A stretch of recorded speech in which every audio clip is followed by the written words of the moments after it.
√7, ठीक है। तो देखो कभी भी इम्परफेक्ट स्क्वायर जैसे कि √3 हो गया, √5 हो गया, √7 हो गया, ये सारे क्या है इम्परफेक्ट स्क्वायर है। लेकिन आपको पता होगा √4 का वैल्यू क्या होता है 2। तो ये जो 2 है इसको 2/1 लिख सकते हैं। तो ये क्या है एक परिमेय संख्या है, रैशनल नंबर है। लेकिन ये देखो √3, √5, √7 है, ये सब क्या है, ये सब इम्परफेक्ट स्क्वायर होता है। तो ये सब अपरिमेय है, अपरिमेय इरेशनल है, ठीक है बच्चों। तो ये तो इरेशनल हो जाएगा, अपरिमेय। ये देखो 25 प्लस √3, अब ये √3 भी क्या है अपरिमेय है, तो ये भी जो है अपरिमेय हो जाएगा, ठीक है, ये ऑप्शन नहीं होगा। 1/√4 है बच्चों। अब 1/√4 को हम लोग क्या लिख सकते हैं, 2 लिख सकते हैं ना।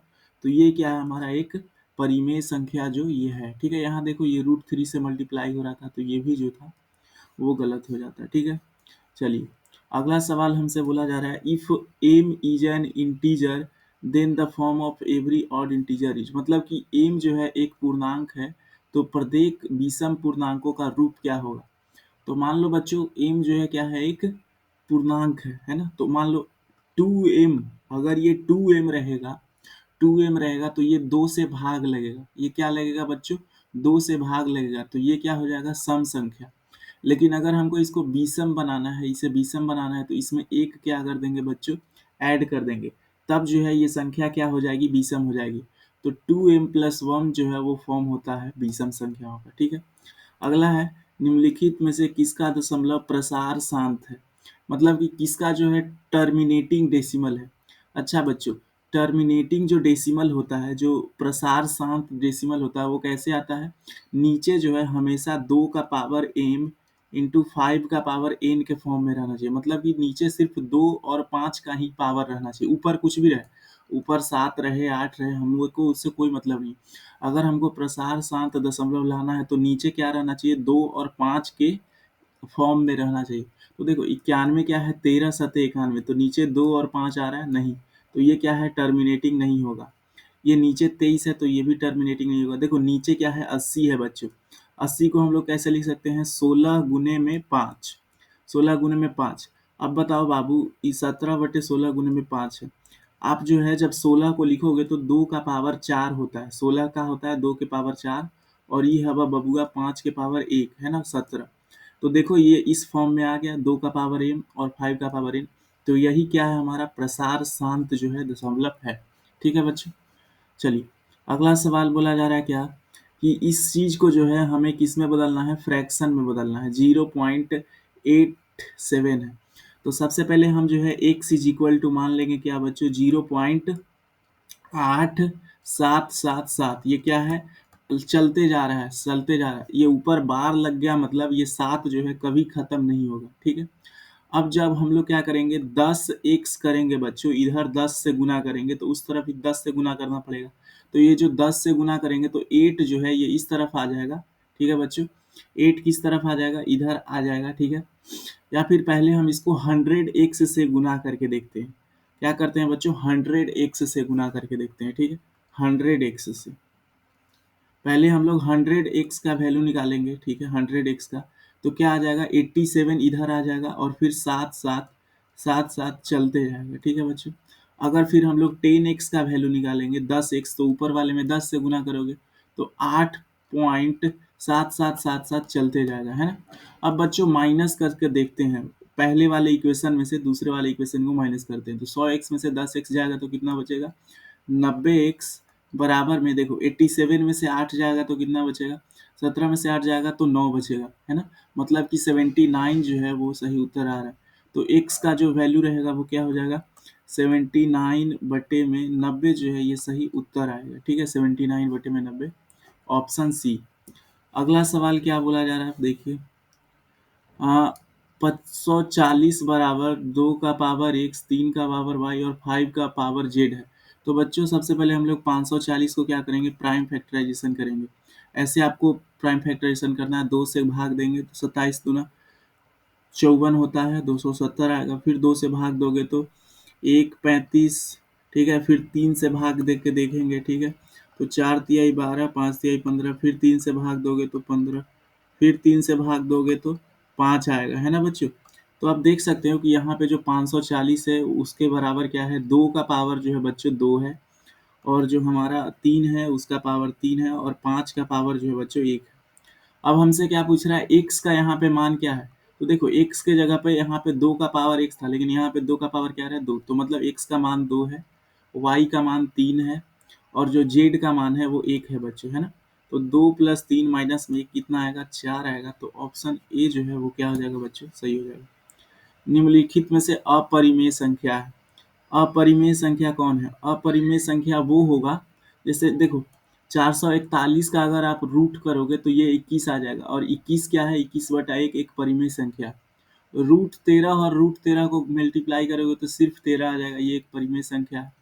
अच्छा बच्चों, ये जो 2.3 टर्मिनेटिंग हो रहा है, प्रसार शांत दशमलव है, तो ये भी क्या है, ये भी जो है एक परिमेय संख्या है, परिमेय है, ठीक है, परिमेय। लेकिन ये देखो ये 10/100 आ गया। अब देखा बाबू, 10/100 तो ऊपर तो √10 रहेगा, और नीचे का हो जाएगा 10 हो जाएगा, है ना। लेकिन देखो √10 का कोई वैल्यू तो निकलता नहीं है, √10 एक परफेक्ट स्क्वायर नहीं है, तो यही क्या हो जाएगा, हमारा अपरिमेय संख्या जो है हो जाएगा। ठीक है, चलिए अगला सवाल है, एम और एन दो अभाज्य संख्याएं हैं तो उनका महत्तम समापवर्तक क्या होगा। जैसे मान लो 3 और हमारा जो 7 है, ये दोनों क्या है, अभाज्य संख्या है ना, प्राइम नंबर है, प्राइम नंबर। अभाज्य संख्या वो जो कोई संख्या से भाग नहीं लगता है, केवल एक और अपने आप से भाग लगता है। तो अब बताओ इसका जो HCF है, जो महत्तम होगा वो क्या होगा, एक ही तो है, एक ही दोनों में कॉमन है, तो इसका जो महत्तम होता है वो 1 होता है। ठीक है, अगला सवाल है, दो संख्याओं का गुणनफल। ठीक है, क्या सवाल बोला जा रहा है, दो संख्याओं का गुणनफल इतना है और उनका जो लघुत्तम है 182 है, तो उनका महत्तम क्या होगा। देखिए इस तरह के सवाल में आपको याद रखना है, जो HCF होता है और LCM होता है, इन दोनों को अगर आप गुना करोगे तो किसके बराबर आता है, जो दो नंबर के प्रोडक्ट है A × B के जो है ये बराबर आता है। ठीक है, ये एक फॉर्मूला होता है जो आपने पढ़ा होगा पहले ही चैप्टर में। ठीक है, तो HCF × LCM। अच्छा बताओ बच्चों, इसका जो HCF है वो कितना दे रखा है हमारे को, जो इसका लघुत्तम है वो 182 है, मतलब LCM 182 है। HCF जो है वो हमें निकालना है बच्चों, है ना। और A × B, ये दोनों को प्रोडक्ट कितना आ रहा है, 23/66 है। अब देखो 182 उस तरफ जाएगा तो HCF का हम लोग वैल्यू पता कर लेंगे। ठीक है, 23/66 में क्या हो जाएगा बाबू, 182 हो जाएगा। ठीक है, अब आप बताओ जो ये 23/66 है ये कितने मरब से घटेगा। ठीक है, अगर आप 182 में 23 से गुना करोगे तो क्या आएगा, 3 दूना में 6, ठीक है, 18 तिहाई 54, और फिर 2 दूना 4, 4 दूना 36, 6 4 4 8, 6 5 11, देखो इतना आ रहा है। ठीक है, लेकिन हमको क्या लाना है बाबू, ऑप्शन जो ए है वो इसका क्या है, सही उत्तर है। अगर आप काटोगे तो ये 13 मरबते जो है चला जाएगा। ठीक है, 13 मरबते। ठीक है बच्चों, चलिए अगला सवाल है, निम्नलिखित में से किसका दशमलव प्रसार अशांत है। दशमलव प्रसार अशांत कहने का मतलब कि नीचे जो है 2 और 5 का फॉर्म में नहीं रहेगा, एम और एन के फॉर्म में क्या है बच्चों, नहीं रहेगा, नहीं रहेगा। ठीक है, तो देखो 40 क्या है, 40 को हम लोग ऐसे लिख सकते हैं, 8 × 40, 8 × 40 मतलब 8 क्या है, 2 का पावर 3 है, और इंटू में 5 है। अब देखो 160 है बच्चों, 160 को कैसे लिख सकते हैं, 4 × 16,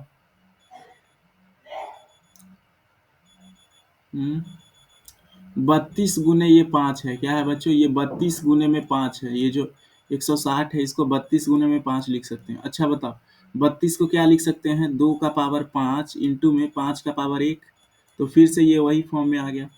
200 को देखो बच्चों, 200 को कैसे लिख सकते हैं हम लोग, देखिए यहाँ पे जो 200 है, 2 कॉमन है, 8 15 8 200 आपने पढ़ा होगा, तो 15 8 200 है, 15 8 200 होता है।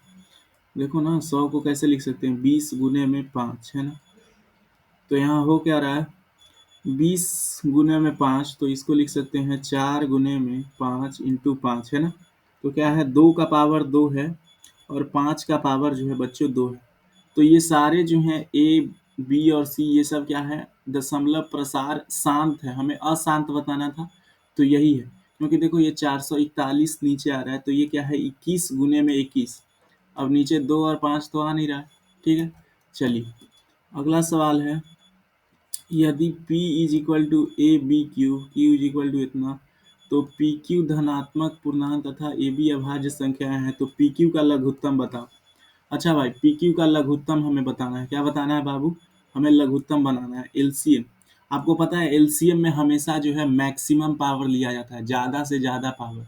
तो आपको जो है बच्चों इन दोनों को देखना है, ठीक है। ए बी क्यूब है और यहाँ क्या है ए फोर बी है ना, ए फोर बी। तो बताओ बच्चों यहाँ पे जो ए है, इन दोनों में ए का मैक्सिमम पावर क्या है? यहाँ पे ए का मैक्सिमम पावर क्या है? यहाँ पे ए का मैक्सिमम पावर क्या है? तो ए का मैक्सिमम पावर बोलोगे कि भैया 4 है, तो ए का पावर हम यहाँ का ले लेंगे बाबू, ए का यहाँ पावर ले लेंगे 4। और बी का जो मैक्सिमम पावर है, ये यहाँ बी का 1 है, यहाँ बी का 3 है, तो यहाँ बी का पावर आ जाएगा बच्चों 3। तो A4B3 कहाँ है? ऑप्शन सी में। यही इसका क्या हो जाएगा? लघुत्तम। एलसीएम निकालने के लिए मैक्सिमम और एचसीएफ निकालने के लिए, अगर इसी चीज का हमें एचसीएफ निकालना होता तो सबसे छोटा पावर लेते। ए का दोनों में सबसे छोटा क्या है? 1 पावर है सिर्फ ए, और बी का भी 1 ही है, तो ए बी जो है इसका एचसीएफ आता। ठीक है। अगला सवाल बोला जा रहा है, निम्नलिखित में से कौन सा युग्म अभाज्य है? मतलब कि इनमें से कौन जो है को प्राइम। को प्राइम वैसे नंबर होते हैं जिनके बीच में जो फैक्टर होता है। को प्राइम वैसे नंबर होते हैं बच्चों, को प्राइम वैसे नंबर जैसे कि 8 और 15। ये जो 8 और 15 है बच्चों, ये क्या है? ये को प्राइम है, क्योंकि जो इनका एचसीएफ है, क्योंकि जो इनका एचसीएफ है बच्चों वो क्या आ रहा है? 1 आ रहा है, ठीक है, 1 आ रहा है। तो उसी तरह हम नंबर ढूंढते, 15 और 45 तो कट जाता है, तो ये को प्राइम नहीं हुआ। 9 और 16 हो सकता है, 21 बचे 105 होता है, 14 छके 84 होता है, तो 9 और 16 ही क्या है बच्चों? को प्राइम है। ठीक है। चलिए अगला सवाल, 0.3125 को पी बाई क्यू के रूप में लिखा जा सकता है। अच्छा भैया ये क्या है? 0.3125 है, ठीक है बाबू। अब देखा, जब दशमलव यहाँ से हटाओगे तो एक पर कितना जीरो बैठेगा? दशमलव हटाएंगे बाबू तो एक पर जो है 4 जीरो बैठेगा। क्यों? क्योंकि देखो बाबू यहाँ पे ये 4 अंकों के बाद जो है दशमलव है, तो हम दशमलव हटा दिए, तो ये सिर्फ 3125 बचेगा। ठीक है। अब जो है कट्टम कुट्टी करते हैं। जब जो है आपको पता होना चाहिए कि 3125 जो है, अगर इसको 25 से काटेंगे तो कितना आता है? 25 से कम 25, ठीक है ना बच्चों? 25 से कम 25, 625 आ गया। फिर 25 दूना 50 और फिर 25, 125 में रखते जाएगा। और जो नीचे हमारा एक पर 4 जीरो है, इसको ऐसे लिख दो, इसको ऐसे लिख दो तो ज़्यादा आसान पड़ेगा। एक पर 4 जीरो था ना, तो इसको 100 इंटू में 100 लिख दो, इसे कैलकुलेशन करने में आसानी होगा। अब देखो इसको 25 से काटेंगे तो 25 चौके 100 जाएगा, फिर 25 से कट रहा है, 25 पचे 125 और 25 चौके 100, तो आखिर में क्या आया? 5/16 जो है हमारा उत्तर आएगा। बी जो है वो सही उत्तर है बच्चों। ठीक है। अगला है, निम्नलिखित में से कौन सा बहुपद है? देखो बच्चों, बहुपद होने के लिए जो पॉलिनोमियल है, इंग्लिश में जो पढ़े हैं वो देखिए, पॉलिनोमियल बहुपद होने के लिए क्या होता है? जो हमारे वेरिएबल्स हैं, जैसे कि ये जहाँ x है, इसको क्या बोलते हैं? वेरिएबल।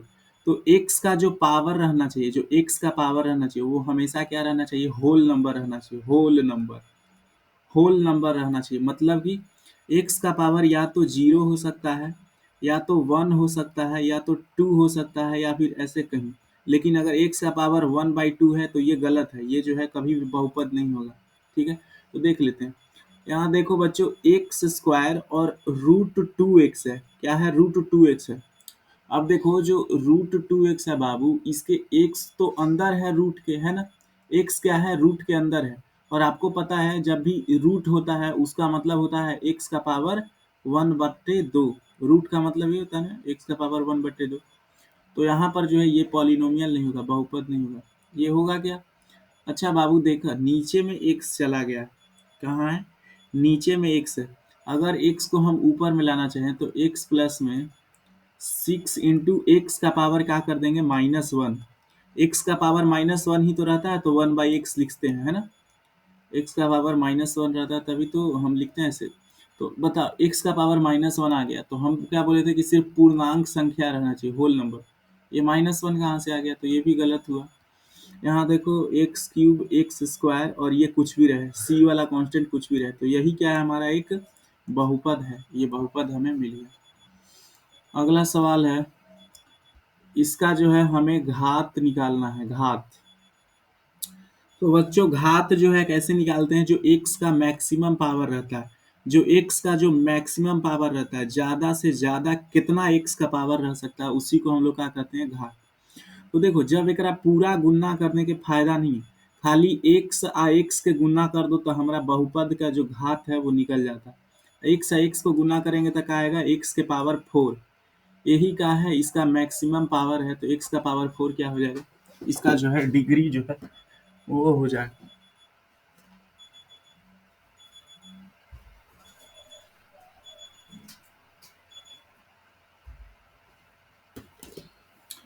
ठीक है, चलिए अगला जो सवाल है उसको देखते हैं। अगला सवाल, बहुपद के शून्यक है 2x²। ठीक है, क्या है बाबू, 2x² माइनस में 6 के क्या हमको निकालना है, शून्यक जो है वो निकालना है। ठीक है, शून्यक। देखो तो अब जो है x के जगह पे हम क्या रख सकते हैं, तो ऑप्शन से ट्राई करके देखते हैं। ऑप्शन ए में क्या दिया गया है, अगर x के जगह पे क्या हो रहा हो, x के जगह पर का रख के देखते हैं बाबू, ये वाला ऑप्शन वहाँ रख के देखते हैं। ठीक है, अगर x के जगह पे √3 रखोगे तो x का स्क्वायर हो रहा है, x का स्क्वायर माने अगर बाबू √3 का स्क्वायर करोगे तो 3 आएगा है ना, तो 2 गुने में 3 क्या हो जाएगा बाबू, यहाँ 2 गुना में 3 हो जाएगा। ठीक है, और फिर -6 हो जाएगा, है कि नहीं, 2 गुना में 3 और -6, तो ये कितना आएगा, 0 आएगा। मतलब कि ये √3 तो इसका शून्यक है। अगर यहाँ -√3 रख के देखें तो बच्चों -√3 का भी स्क्वायर कितना आता है, 3 ही आता है, क्योंकि माइनस माइनस प्लस हो जाता है, तो ये भी 0 आएगा। मतलब ये दोनों ही इसका क्या है, शून्यक है। ठीक है, चलिए जीरोज है। अगला है, यहाँ पे अगर p के जगह पे, अगर x के जगह पे px का मान ये है, तो अगर हम लोग x के जगह पे 2 रखे तो क्या आएगा। ठीक है, तो 2 में बाबू, ठीक है, 2 का स्क्वायर करना है ना, 2 का स्क्वायर माइनस में 8 × 2 और फिर -12 है ना, डॉट से गुना दर्शाते हैं। अब देखो 2 का पावर यहाँ 4, 2 का पावर 2 कितना हो जाएगा, 4, 4 दूनी 8, माइनस में 8 दूना 16 और माइनस में 12। ठीक है बाबू, अब देखा यहाँ पे क्या हो जाएगा, -8 -12 है ना, इन दोनों को जोड़ोगे तो -8 आ जाएगा। तो यहाँ से कहा आ गया बाबू -20। ऑप्शन बी जो है वो क्या है, सही उत्तर है। अगला सवाल है, यदि बहुपद इतना के शून्यक एक दूसरे के व्युत्क्रम है तो k का मान क्या होगा। क्या है, इनके जो शून्यक हैं वो एक दूसरे के व्युत्क्रम है। मतलब मान लो अगर एक x होगा तो दूसरा क्या है, एक 1/x होगा, है ना, यही कह रहा है। अगर जो है एक इसका शून्य क्या है, x होगा, तो दूसरा जो है एक 1/x होगा। तो बताओ यहाँ अल्फा इंटू बीटा क्या आएगा, मतलब कि अगर इनके शून्य को गुना करोगे तो कितना आएगा, x से x कट जाएगा तो शून्य कितना आएगा, 1 आ रहा है। ठीक है, तो यहाँ पे जो है अल्फा इंटू बीटा का वैल्यू क्या रख देंगे हम लोग, 1। लेकिन आपको पता है अल्फा इंटू बीटा का जो फॉर्मूला होता है वो क्या होता है, c/a, है ना, c/a का वैल्यू 1 है। यहाँ पे c का जो मान है वो क्या है बच्चों, k है और 3 है, क्या है, -k/3 है ना, -k है c का वैल्यू और a के जगह पे बच्चों 3 है। तो क्या आप बताओ, यहाँ से k का मान निकल जाएगा, k = क्या हो जाएगा, 3। लेकिन यहाँ इधर जो माइनस था वो उस तरफ चला जाएगा, तो -3 जो है सही उत्तर होगा, जो ऑप्शन डी है वो सही हो जाएगा। ठीक है, डी। अगला सवाल क्या है, शून्यक -2 -5 वाले बहुपदों की संख्या कितनी होगी। मतलब कि ऐसे कितने बहुपद होंगे जिनका जो जीरोज होगा वो -2 होगा, -5 होगा। तो ऐसे अनगिनत बहुपद होंगे जिनके जो जीरोज होंगे वो -2 होंगे और -5 होंगे। ठीक है बच्चों, अगला है, यदि बहुपद px = 5x² + 7x - 12 के शून्यक अल्फा प्लस बीटा हैं तो 5 अल्फा प्लस बीटा का मान निकालो। तो सबसे पहले अल्फा प्लस बीटा का मान निकाल लेते हैं। अल्फा प्लस बीटा क्या होता है, माइनस में b/a है ना, अब देखो बाबू माइनस बी मतलब कि 7 है यहाँ पे बी, तो इसका -7 और बट्टे में कोची बाबू ए के जगह पर आ गया 5, ठीक है। लेकिन हमें क्या निकालना है, इसका 5 गुना निकालना था, अल्फा प्लस बीटा का 5 गुना, तो इसको 5 से गुना कर देते हैं। 5 से गुना करोगे तो क्या आएगा, माइनस का 7 जो है वो उत्तर आ जाएगा। तो ऑप्शन ए जो है वो क्या हो जाएगा, सही उत्तर हो जाएगा, ठीक है। चलिए अगला है, यदि अल्फा बीटा गामा त्रिघात बहुपद A X cube plus B X square plus C X plus D के शून्यक है, तो alpha into beta into gamma का फॉर्मूला बताओ, ठीक है। तो आपको जो है पता होगा, ये अगर त्रिघात रहता है तो इसके 3 फॉर्मूला होते हैं, alpha plus beta plus gamma, ठीक है। इसका जो फॉर्मूला होता है वो क्या होता है, माइनस में बी बाई ए, ठीक है। और जो अल्फा बीटा, ठीक है, फिर बीटा इंटू गामा, फिर गामा इंटू अल्फा, इन तीनों को अगर प्लस करोगे तो इसका जो फॉर्मूला होता है वो क्या होता है बच्चों, सी बाई ए, ठीक है। और जब इन तीनों को प्रोडक्ट करते हैं, ठीक है, तो ये क्या होता है, माइनस में डी बाई ए, माइनस में डी बाई ए। तो ऑप्शन डी जो है वो क्या है, सही है। चलिए ये तीनों फॉर्मूला याद रखिएगा। यदि रेखाएं इतना और इतना समांतर हैं तो पी का मान होगा। बच्चों आपको पता होगा जब समांतर रेखाएं होते हैं तो a1/a2 जो है वो किसके बराबर होता है, b1/b2, ठीक है, ये बराबर होते हैं दोनों। लेकिन जो c1/c2 होता है वो इसके बराबर जो है वो नहीं हो पाता है, तभी समांतर बनता है। तो हम जो है इस दोनों का जो है यूज करेंगे, a1/a2 is equal to b1/b2। अब देखो यहाँ a का वैल्यू कितना है 5 और यहाँ a का वैल्यू कितना है 15, है ना। तो 5/15 इज इक्वल टू पी, यहाँ पे a का b का वैल्यू p है और यहाँ पे b का वैल्यू 9 है, बटे में 9, ठीक है। अब देखो बाबू अगर हमें p का मान निकालना है तो p वैसे ही रहेगा और ये जो 9 है इस तरफ आएगा तो गुना में हो जाएगा, तो 9 गुने में 5/15, इसको गुना करेंगे तो क्या आ जाएगा हमारा उत्तर, 5×3 = 15 और ये 3 से जाएगा, 3×3 = 9। तो p का जो वैल्यू है वो कितना आ गया बाबू, p का जो वैल्यू है वो आ गया 3, ठीक है। चलिए अगला सवाल है, यदि दो चरों में रैखिक समीकरणों के आलेख प्रतिच्छेदी रेखाएं हैं तो हलों की संख्या होगी। मतलब कि दो लीनियर इक्वेशन है और दोनों एक दूसरे को प्रतिच्छेद कर रहा है, ऐसे कट करता है, तो यहाँ जो हल होता है वो एक हल होता है, ठीक है, एक हल होता है। अगर जो है वो रेखाएं एक दूसरे के समांतर होती हैं, ठीक है, तो यहाँ जीरो हल होता है, कोई हल नहीं होता है, जीरो हल, ठीक है। और अगर एक दूसरे पर ही लेटी हुई है, मतलब एक एक जो है यहाँ पे है और उसके ऊपर एक और लाइन रख दिया, तो यहाँ जो है अनगिनत हल होता है। कितना बाबू, अनगिनत हल होती है, अनगिनत, समझ रहे हो, इसको याद रखिएगा तीनों कंडीशन को। अगर वो एक दूसरे को प्रतिच्छेद करेगा तो एक, अगर समांतर रहेगा तो जीरो, कहीं क्योंकि कट नहीं रहा तो हल कैसे होगा। और यहाँ पे देखो बहुत सारे पॉइंट पे ये दोनों कट रहा है ना, बहुत सारा पॉइंट पे, अनगिनत पॉइंट पे, तो इसलिए अनगिनत होता है। यदि 5x-8y = 0, 10x-18y = 0, तो x और y का जो है बाबू हमको क्या निकालना है, मान निकालना। x और y को क्या निकालना है बउआ, हमको मान निकालना है, ठीक है। तो देखिए यहाँ से जो है अगर इसको हम लोग 2 से, इस इक्वेशन को 2 से गुना करें, इस इक्वेशन को 2 से गुना करेंगे तो हमारा वैल्यू आ जाएगा 5 दूनी 10x, ठीक है, 5 दूनी 10x, ठीक है ना बाबू, 5 दूनी 10x और माइनस में 8 दूनी 16y = 0, ठीक है। आप जो है यहाँ से x 10x का वैल्यू निकाल सकते हैं बउआ, 10x = क्या हो जाएगा, ये 16y उस तरफ जाएगा तो प्लस में 10x का वैल्यू का आ गया बाबू 16y। यहाँ पे हम लोग जो है 10x का वैल्यू का करेंगे बउआ, इस वाले इक्वेशन में रख देंगे, जो ई वाला इक्वेशन है ना, ई वाला, इसमें क्या करेंगे 10x का वैल्यू रख देंगे। 10x के जगह पे क्या लेंगे 16y, क्यों लेंगे 16y, क्योंकि हम लोग अभी निकाले हैं। 16y - 18y बराबर 0 दे ले है बउआ, ठीक है। तो यहाँ पर क्या हो जाएगा, माइनस में 2y, ठीक है, माइनस में 2y का जो वैल्यू है वो कितना आ जाएगा 0। तो y का जो वैल्यू है वो क्या आ जाएगा 0 बट्टा में -2, तो 0 को कुछ से भी भाग दो 0 आएगा, मतलब y का जो वैल्यू है बउआ वो कितना आ गया 0 आ गया। अगर y का वैल्यू इस इक्वेशन में हम लोग रखेंगे तो 16 इंटू 0 कितना आएगा 0, तो 10x बराबर क्या आ रहा है बउआ 0 आ रहा है। तो x बराबर क्या हो जाएगा 0/10, तो ये भी कितना आएगा 0, मतलब x का वैल्यू भी 0 रहना चाहिए और y का वैल्यू भी क्या रहना चाहिए बउआ 0। अगला है, यदि समीकरण इतना में a ≠ 0 है तो मूल समान होंगे तो।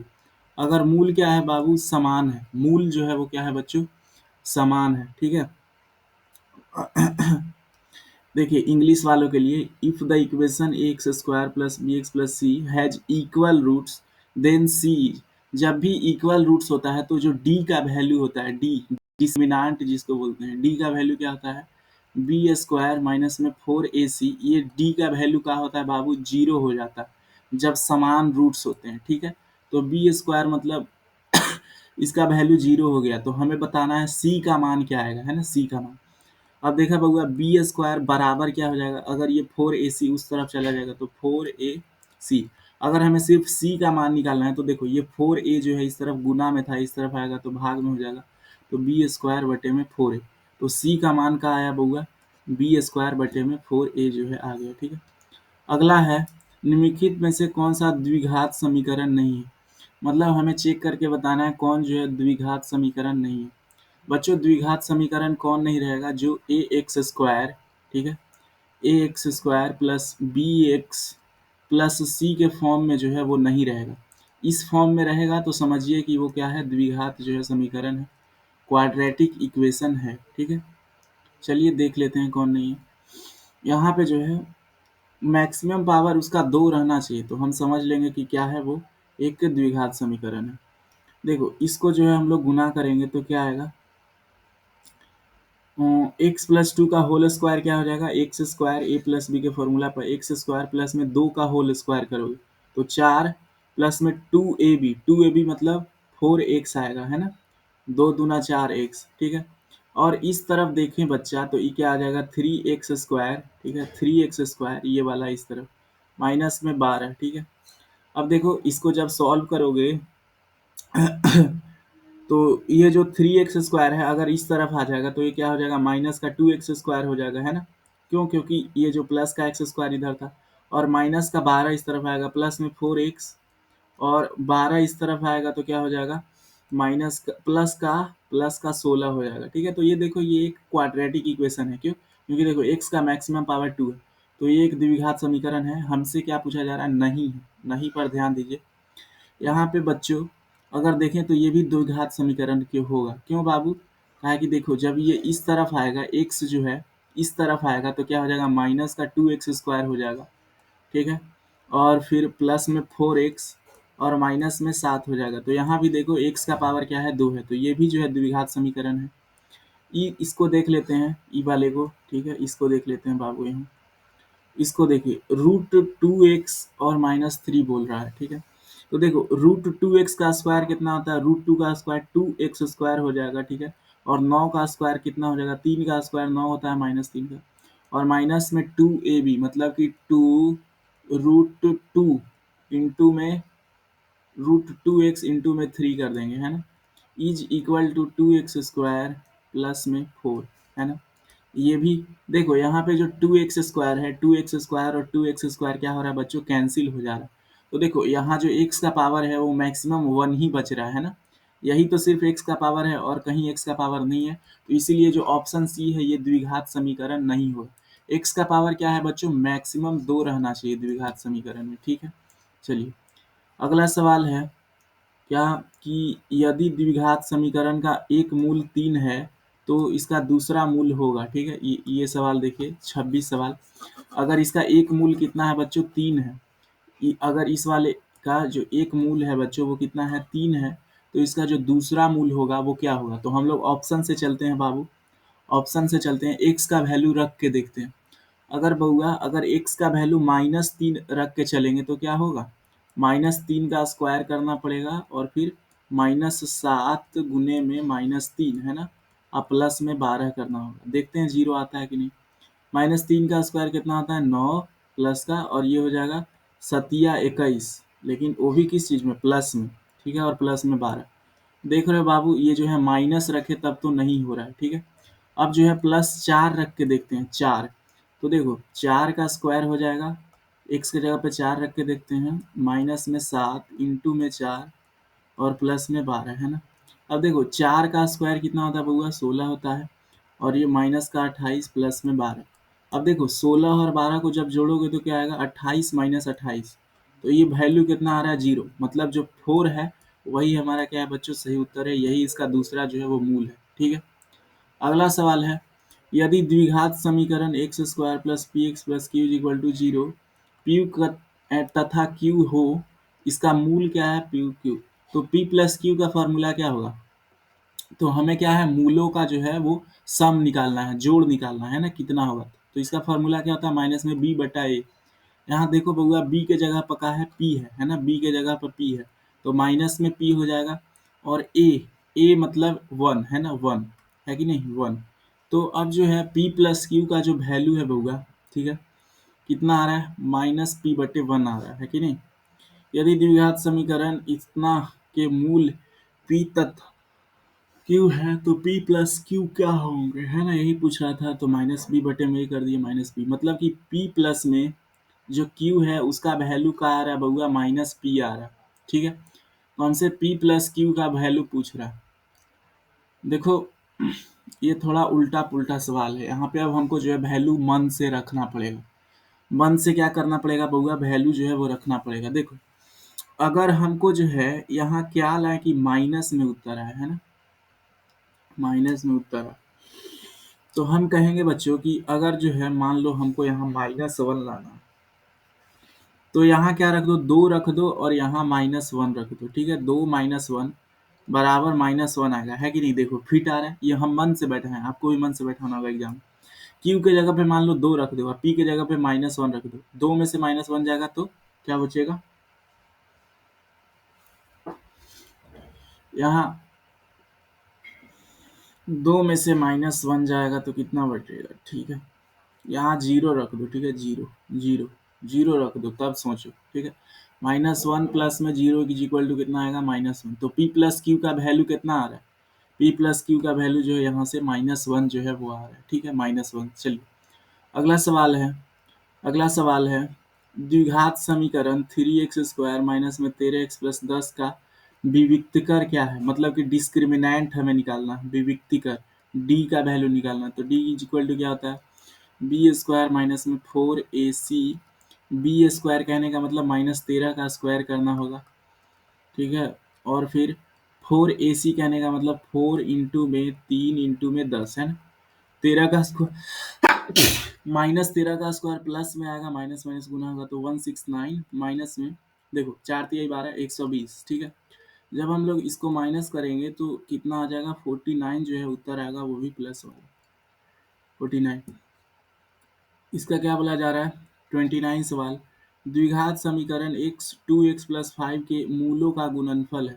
मतलब कि अगर हम इसके जो रूट्स हैं अगर इसको गुना करें, मतलब अल्फा इंटू बीटा क्या है। तो सबसे पहले इसको गुना करके देख लेते हैं, टू एक्स स्क्वायर प्लस में फाइव एक्स है, ठीक है, टू एक्स स्क्वायर प्लस में फाइव एक्स, और जो तीसरा टर्म होता है उसको मान लो जीरो है ना। तीसरा टर्म को सी को क्या मान लेते हैं, जीरो, बराबर जीरो, कुछ नहीं है तो जीरो मान सकते हैं, है ना बाबू। अब देखो अल्फा इंटू बीटा का वैल्यू क्या होता है बउआ, सी बट्टा में ए होता है। यहाँ देखा सी का वैल्यू कितना है, जीरो है, और ए का जो वैल्यू है वो कितना है, दो है। तो जीरो बट्टा दो का वैल्यू क्या आता है, जीरो। तो ऑप्शन बी जो है वो सही उत्तर हो जाएगा। अगला सवाल है, निम्नलिखित में से कौन सा समांतर श्रेणी में है। समांतर श्रेणी में वो होते हैं जिनके बीच का जो अंतर होता है बउआ, जो अंतर होता है वो कितना रहना चाहिए, हमेशा एक ए जो है वो पहला टर्म रहता है और डी जो है वो कॉमन डिफरेंस रहता है, अंतर सेम रहना चाहिए। तो ऑप्शन बी जो है वो क्या है बच्चों, समांतर श्रेणी में है। कैसे है बताते हैं। पहला टर्म क्या है, रूट सेवन है। दूसरा टर्म क्या है, रूट अट्ठाईस। रूट अट्ठाईस को कैसे लिख सकते हो, सात गुने में, चार गुने में सात लिख सकते हैं ना, चार गुने में सात। देखो चार के बदले क्या निकल जाएगा, दो बाहर निकल जाएगा रूट से, तो इसका वैल्यू क्या आ जाएगा, टू रूट सेवन। तो यहाँ का हो गया भैया, टू रूट सेवन आ गया।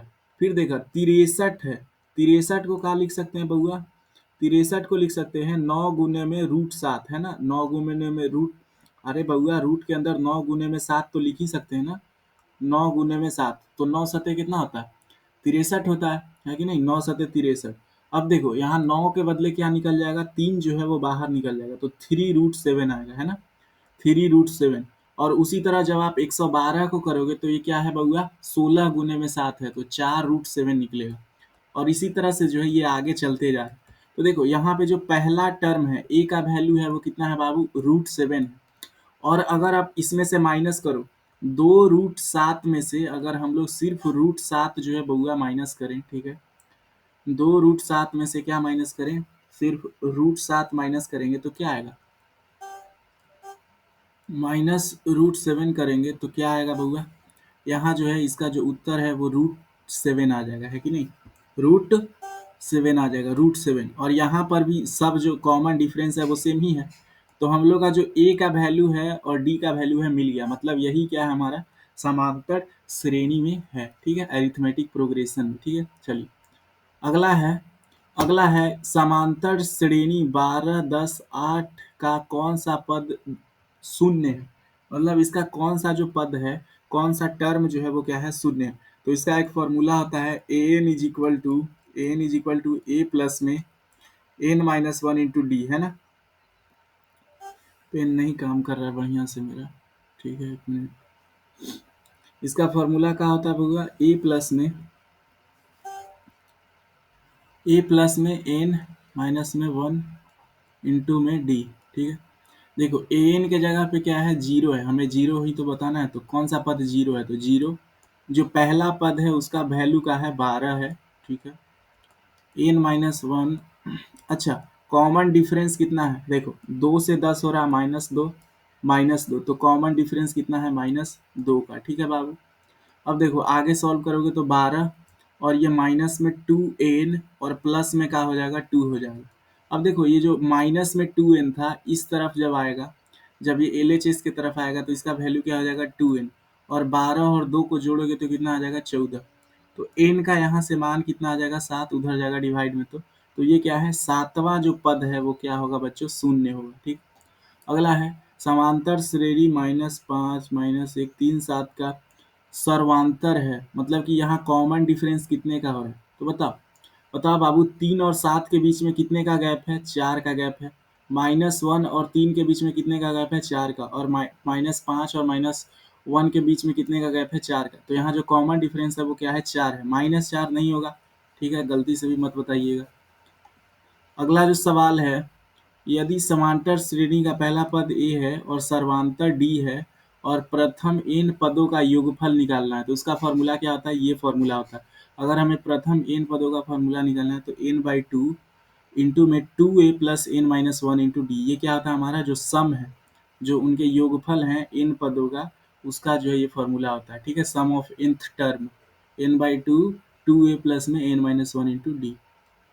अगला सवाल है, यदि समांतर श्रेणी का nवां पद Tn = ये है तो हमें T5 निकालना है। तो देखो n के जगह पे हमें क्या दिया हुआ है बच्चा, 5 है ना। Tn पद, यहाँ पे n के जगह पे 5 है और पद क्या है, Tn के जगह पे हमको क्या निकालना है, ये तो T5 निकाल देंगे, है ना, T5 n के जगह पे 5 है, तो 3 माइनस में 4n है, n के जगह पे क्या रख देंगे, 5, तो 3 माइनस में 20 = क्या आएगा, माइनस का 17 जो है सही उत्तर होगा, ऑप्शन नंबर ए, ठीक है। अगला सवाल है, यदि समांतर श्रेणी का सामान्य पद 17 माइनस में 5n है तो इसका सर्वांतर होगा, मतलब कि कोई एक अरिथमेटिक प्रोग्रेशन है, ठीक है, 17 माइनस में 5n, then its common difference will be. तो कॉमन डिफरेंस निकालने के लिए क्या करते हैं हम लोग, पहला पद निकालते हैं, ठीक है, n = पहले 1 लेंगे और फिर n = क्या लेंगे, 2 लेंगे, पहला पद और दूसरा पद निकालते हैं। पहला पद क्या होगा, अगर n का वैल्यू 1 लेंगे तो 17 माइनस में 5 इंटू 1 होगा, तो 5, तो पहला पद कितना आएगा, 12 आएगा। दूसरा पद कितना आएगा, अगर यही यही जो है n के जगह पे क्या ले लेते बच्चों, 2 ले लेते, तो 17 माइनस में 10 हो जाता, तो 17 माइनस में 10 होता तो यहाँ पे वैल्यू 7 आता, तो दूसरा पद कितना है, 7 है। इन दोनों के बीच में कितने का अंतर हो रहा है बाबू, 12 में से 7 जाएगा तो कितना, -5 आ रहा है। तो यहाँ पर जो कॉमन डिफरेंस है, जो हमारा इसका सर्वांतर होगा वो कितना है, -5 हो रहा है, ठीक है, सर्वांतर जो है वो कितना है, -5। प्रथम n विषम प्राकृतिक संख्याओं का योगफल है, मतलब कि प्रथम n विषम प्राकृतिक संख्याओं का जो योगफल होता है वो कितना होता है, विषम मतलब कि जैसे 1 हो गया, 3 हो गया, ठीक है, और हमारा क्या है, 5 है, ये क्या है, मान लो फिर क्या है, कि हमारा 7 हो गया, तो हम बोले कि प्रथम 4 जो है, हम बोले कि प्रथम प्रथम 4 विषम संख्याओं का योगफल बताओ। 4 विषम संख्याओं का योगफल बताइए। क्या होगा? क्या होगा? योगफल। योगफल क्या होगा? योगफल। तो अब बोलोगे भैया कि इनको जोड़ दो, है ना? तो 1 3 कितना होता है? 1 3 होता है हमारा 4, 5 4 9, 9 7 16, है ना? 16। तो आपने इसमें किया क्या? हमें 4 विषम संख्याओं का योगफल निकालना था, तो आपने क्या कर दिया? 4 का जो है स्क्वायर कर दिया, तभी तो 16 आया। तो उसी तरह इसका एक फार्मूला होता है कि अगर हमें n विषम संख्याओं का अगर योगफल चाहिए तो उसका फार्मूला क्या होता है? n स्क्वायर होता है। ठीक है। अगला सवाल, यदि समांतर श्रेणी इतना में x प्लस वाई का मान बताओ। ठीक है। x प्लस वाई का क्या बच्चों? हमको जो है मान जो है वो बताना होगा। ठीक है। तो आपको यहाँ पे एक जो सिस्टम पता चल रहा होगा बाबू, एक यहाँ पे सिस्टम होता है।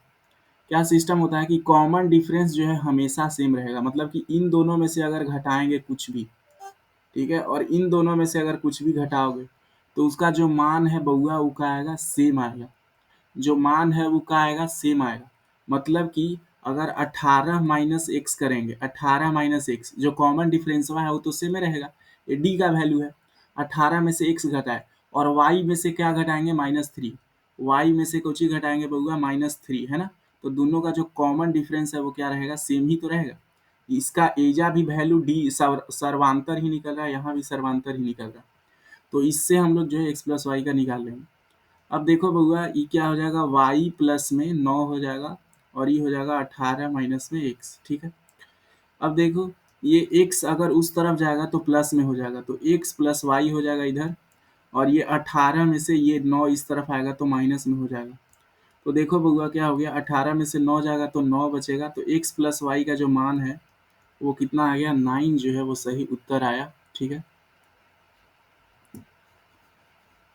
अच्छा सॉरी, ये प्लस में 3 होगा, यहाँ 9 कैसे आ गया? प्लस में 3 होगा, 3 माइनस करोगे तो 15 आना चाहिए। ठीक है, 15। ऑप्शन डी जो है वो सही है।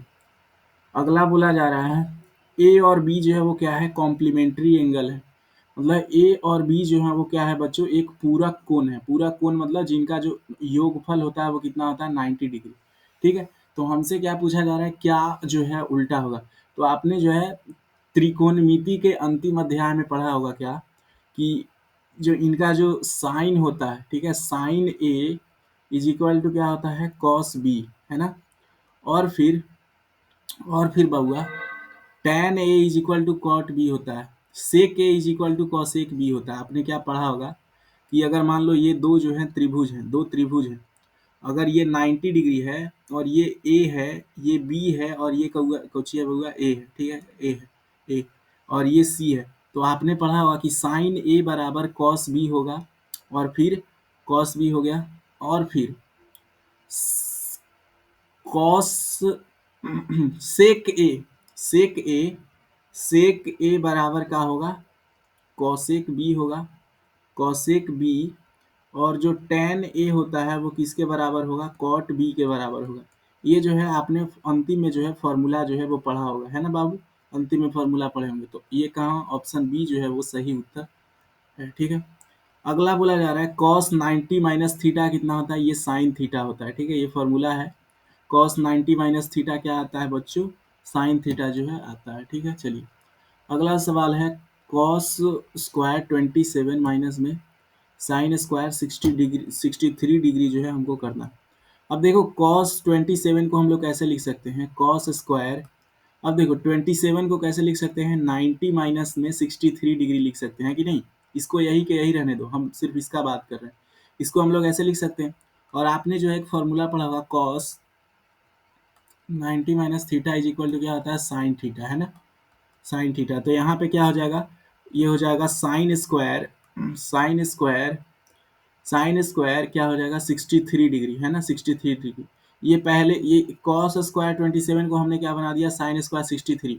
और इसमें अब जो है माइनस करना है क्या बउआ? साइन स्क्वायर 63 डिग्री जो है वो फिर से माइनस करेंगे तो जीरो उत्तर आ जाएगा, है ना? चलिए, अगला जो है सवाल हमें पूछ रहा है कि साइन 2 थीटा और 2 साइन थीटा जो है वो कब सत्य रहता है? कब जो है वो सत्य रहता है? ठीक है। अगर आप वैल्यू जो है जीरो रख के देखें बउआ, क्या रख के देखें? जीरो। तो साइन जीरो का जो वैल्यू होता है वो कितना आता है, 0 डिग्री आता है, ठीक है। साइन 0 कितना आता है, 0। तो साइन 2 थीटा है, ठीक है, साइन 2 थीटा। तो साइन इंटू में 2 थीटा, थीटा के जगह पर 0 रख दे तो साइन 0 आ जाएगा इधर भी। और 2 साइन थीटा, तो साइन 0 का वैल्यू कितना आता है बउआ, 0 आता है, तो इधर 0 आ गया। 2 साइन थीटा, और यहाँ थीटा के जगह पर क्या रखे हैं, 0, तो 2 साइन 0 डिग्री, 2 इंटू 0, तो इसका जो वैल्यू आएगा 0 आएगा। तो ये 0 कब दोनों सत्य है, जब थीटा का वैल्यू क्या रहेगा, 0 डिग्री रहेगा, ठीक है। अच्छा, यहाँ पे बोला जा रहा है कि मान लो ये जो है एक त्रिभुज है, ठीक है। और यहाँ पे जो जो साइन थीटा है भैया, ये जो साइन थीटा है इसका वैल्यू क्या है, 4/5 है, ठीक है। साइन थीटा का जो वैल्यू है बाबू, वो कितना है, 4/5। साइन थीटा का वैल्यू, ये मान लो थीटा डिग्री है, तो जो साइन थीटा है वो 4/5 है। साइन थीटा क्या होता है, लंब बटे में कर्ण, है ना। तो ये लंब है 4/5। अब देखो तो ये वाला वैल्यू कितना आ जाएगा, 3 आ जाएगा, है कि नहीं। जब आप पाइथागोरस थ्योरम से कैलकुलेट करोगे तो ये 3 आ जाएगा, है कि नहीं। ए प्लस बी का होल स्क्वायर, ऐसे फॉर्मूला होता है ना, A square plus B square is equal to C square, है ना। ये पाइथागोरस थ्योरम से जब सॉल्व करोगे, तो अगर इसको जो है मान लो बी मान लेते, ठीक है, इसको ए मान लेते, तो ए के जगह पे कितना था, 16, ए स्क्वायर 16 होता, बी स्क्वायर का हमें मान जो है पता करना था, और सी स्क्वायर कितना होता, 25। तो बी स्क्वायर का वैल्यू कितना होता, 25 माइनस में 16, मतलब कि बी स्क्वायर का वैल्यू आता 9। और अगर हमें बी का वैल्यू चाहिए तो उस तरफ जाएगा तो रूट अंडर में हो जाएगा, ठीक है। तो बी का वैल्यू कितना आ जाएगा, 3 जो है वो सही उत्तर रहता है, ठीक है, 3। तो अब जो हमसे पूछा जा रहा है टेन थीटा, टेन थीटा क्या होता है, लंब बट्टे में आधार, मतलब कि 4 बट्टे जो है 3, इसका सही उत्तर होगा ऑप्शन सी। अगला सवाल बोला जा रहा है कि अगर tan theta is equal to इतना है तो सेक स्क्वायर थीटा माइनस में टेन स्क्वायर थीटा जो है इसका जो वैल्यू है वो कितना आएगा, ठीक है, यही हमसे पूछा जा रहा है, ठीक है बच्चों। अब देखो जो सेक स्क्वायर थीटा है इसको हम लोग क्या लिख सकते हैं, 1 बटे में कॉस स्क्वायर थीटा लिख सकते हैं, और इसको लिख सकते हैं साइन स्क्वायर थीटा बट्टे में, ठीक है, साइन स्क्वायर थीटा बटे में कॉस स्क्वायर थीटा, इसको लिख सकते हैं, है ना। अब देखो कॉस स्क्वायर का एलसीएम क्या हो जाएगा, कॉस स्क्वायर थीटा का कॉस स्क्वायर थीटा ही एलसीएम हो जाएगा। और ये क्या हो जाएगा, 1 माइनस में साइन स्क्वायर थीटा। आपको पता होगा 1 माइनस में साइन स्क्वायर थीटा का फॉर्मूला क्या था, अगर 1 माइनस में साइन स्क्वायर थीटा है तो ये किसके बराबर होगा, कॉस स्क्वायर थीटा के जो है ये बराबर जो है आता है, ठीक है। तो ये वैल्यू किसके बराबर आ गया, कॉस स्क्वायर थीटा के बराबर आ गया, ठीक है, कॉस स्क्वायर थीटा। और नीचे भी क्या था बउआ, कॉस स्क्वायर थीटा था। ये दोनों आपस में कट जाएंगे तो आंसर जो है 1 आएगा, ऑप्शन नंबर डी जो है वो सही उत्तर होगा, ठीक है। अगला जो है सवाल, यहाँ पे ध्यान दीजिए, हमें इसका मान बताना है, ठीक है। 1 माइनस में tan² 45। तो देखो जो हमारा tan 45 होता है वो कितना होता है, 1 ही होता है, ठीक है। तो 1 का स्क्वायर कर देते हैं, और जो हमारा 1 प्लस में 1 का स्क्वायर हो जाएगा, ठीक है। अब देखो ऊपर क्या आ जाएगा, 1 माइनस में 1, और नीचे क्या आ जाएगा, 2 आ जाएगा, है ना। तो 0/2, तो इसका जो मान आएगा वो कितना आएगा, 0 आएगा, ऑप्शन ए जो है वो सही है। 3 cot² 60 डिग्री, आपको पता है tan जो 60 होता है, tan 60 कितना होता है, √3 होता है, ठीक है। लेकिन इसका जो cot होता है बच्चों वो कितना होता है, 1/√3 होता है। हमें क्या करना है, 3 इंटू में 1/√3 करना है, ठीक है। तो जब आप भाग दोगे तो ये जो 3 है ये क्या कट जाएगा, √3 से कट जाएगा, क्योंकि 3 जो होता है वो क्या होता है, √3 गुना √3 होता है। तो इसका जो वैल्यू आएगा वो कितना आएगा, √3 आएगा, ठीक है। चलिए अगला सवाल है, cos 1 cos 2 cos 3 cos 180 degree, इसी तरह से करना है, इसका वैल्यू निकालना है, और सब क्या है, बीच में गुना में है। देखो जब ऐसे बीच में हम लोग जाएंगे ऐसे करते करते, तो जो बीच में कहीं होगा वहां पे क्या आएगा, cos 90 डिग्री आएगा, कहीं पे बीच में आएगा ना cos 90 डिग्री। और आपको पता है cos 90 का वैल्यू क्या होता है, 0 होता है। और 0 से जब हम लोग कोई भी संख्या को गुना कर लेंगे, मान लो यहाँ कुछ रहेगा 89, यहाँ रहेगा मान लो 88, तो कोई भी संख्या होगा अगर उसको 0 से गुना करोगे तो फाइनल जो उत्तर है वो 0 ही आता है, आपको पता होगा, ठीक है। अगला सवाल है, अभी हमने ऊपर पढ़ा था कि क्या कॉसेक स्क्वायर ए को हम लोग और क्या जो है लिख सकते हैं ना, यही पूछा जा रहा है। तो माइनस में 2 कॉसेक स्क्वायर ए बराबर क्या होने वाला है, ठीक है। हाँ,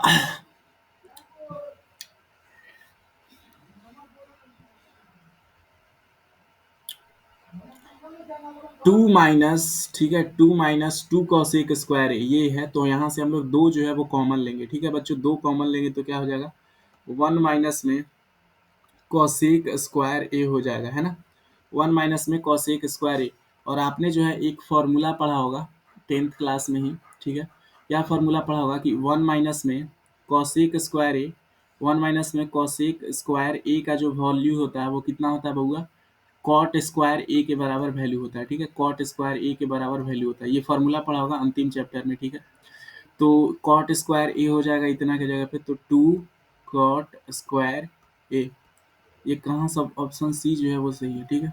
अगला सवाल है, यदि a sin x बराबर 1, b cos x बराबर 1, तो cot x का वैल्यू निकालो। अच्छा, यहाँ से sin x का वैल्यू क्या हो जाएगा, sin x का वैल्यू हो जाएगा 1/a, और यहाँ से cos x का वैल्यू क्या हो जाएगा 1/b, है ना।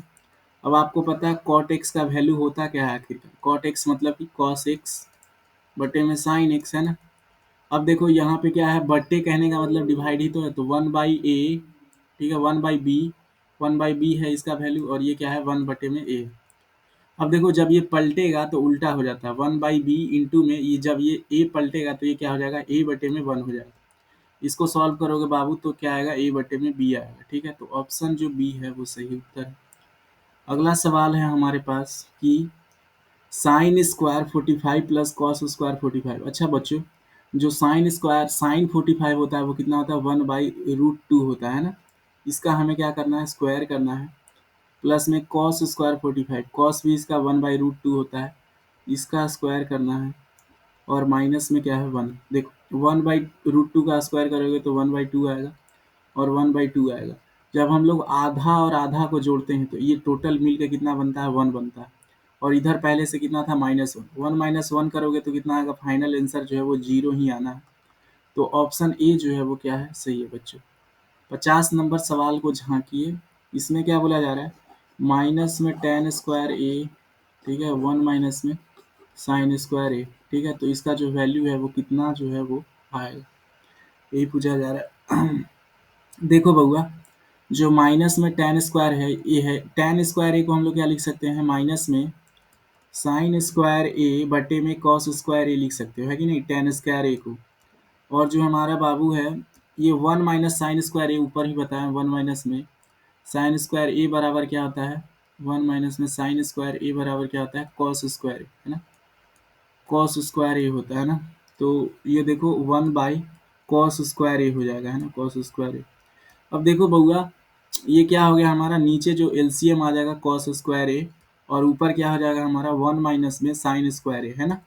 सिर्फ उधर उधर करके लिख दिए हैं ताकि हमको शोभा बढ़े, 1 को इधर लिख दिया, साइन को इधर लिखे, ऊपर क्या लिखे हैं 1 माइनस साइन स्क्वायर ए बराबर क्या है, कॉस स्क्वायर ए। तो ऊपर भी कॉस स्क्वायर ए हो जाएगा और नीचे भी कॉस स्क्वायर ए हो जाएगा, ठीक है।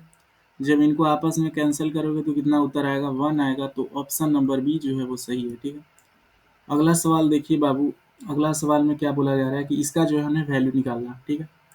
अब देखो ऊपर क्या है कॉस 75 है, अगर हम नीचे साइन, अगर देखो नीचे क्या है साइन 15, साइन 15 को बाबू आप क्या लिख सकते हो, साइन 90 माइनस 75 लिख सकते हो, है कि नहीं।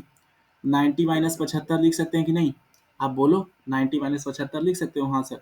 आपने एक फॉर्मूला पढ़ा होगा साइन 90 माइनस थीटा, ठीक है, अंतिम वाले ट्रिग्नोमेट्री के एक्सरसाइज में sine 90 minus theta is equal to क्या आता है, कॉस थीटा। तो यहाँ भी क्या हो जाएगा, कॉस 75 डिग्री आ जाएगा, कॉस 75 डिग्री। मतलब कि बउआ यहाँ हो का रहा है कि जो साइन 15 था इसके जगह पे क्या आ जाएगा, कॉस 75, ऊपर कॉस 75 पहले से था और फिर नीचे कॉस 75 आ जाएगा। ये दोनों आपस में कट जाएंगे तो कितना आ जाएगा 1, मतलब कि 1 का स्क्वायर माइनस में इसका वैल्यू निकालते हैं, ठीक है, जो सेकंड वाला है उसका वैल्यू निकालते हैं, ठीक है बच्चों। ये क्या है, साइन 15 और कॉस 75 है, इसको भी जो है हम लोग उसी तरह बदलते हैं, हम साइन 15 को बदलते हैं, ठीक है। साइन 15 को हम लोग क्या लिख सकते हैं बच्चों, साइन 15 को 90 माइनस 75 लिख सकते हैं, और फिर ये क्या हो जाएगा कॉस 75, क्योंकि कॉस 90 माइनस थीटा, जो sine 90 minus theta cos theta होता है। तो ये भी क्या आ जाएगा कॉस 75 बटे में कॉस 75, ठीक है कि नहीं। तो ये भी कट जाएगा, तो ये भी क्या आ जाएगा 1 का स्क्वायर माइनस में 1 का स्क्वायर, और जब इनको माइनस करोगे तो 0 जो है वो सही उत्तर होगा, ठीक है। अगला सवाल है cos 60 डिग्री साइन 60 डिग्री। बच्चे cos 60 और साइन 60 क्या हो जाएगा, cot 60 हो जाएगा, ठीक है, cot 60। कॉट 60 और कॉट और टैन को जब भी गुना करते हैं तो हमेशा जो उत्तर होता है वो कितना आता है, 1 आता है, क्योंकि कॉट और टैन जो है वो एक दूसरे के उल्टे होते हैं। ठीक है, चलिए अगला है कॉसेक थीटा माइनस में कॉट थीटा का जो वैल्यू है वो अगर वाई है तो हमसे पूछा जा रहा है कि कॉट थीटा का जो वैल्यू है वो क्या होगा। ठीक है, कॉसेक थीटा का वैल्यू क्या होता है बउआ, 1/sin। ठीक है, कॉट थीटा का वैल्यू क्या होता है, कॉस बटे में इसको थीटा मान के चलो साइन थीटा, है ना। अब देखो अगर यहाँ एलसीएम लेंगे तो क्या आ जाएगा, साइन थीटा 1 माइनस में cos theta is equal to क्या दिया गया है, वाई दिया गया है ना, वाई। हमको यहाँ से निकालना क्या है, कॉट थीटा का जो है वो वैल्यू हमको चाहिए, है ना।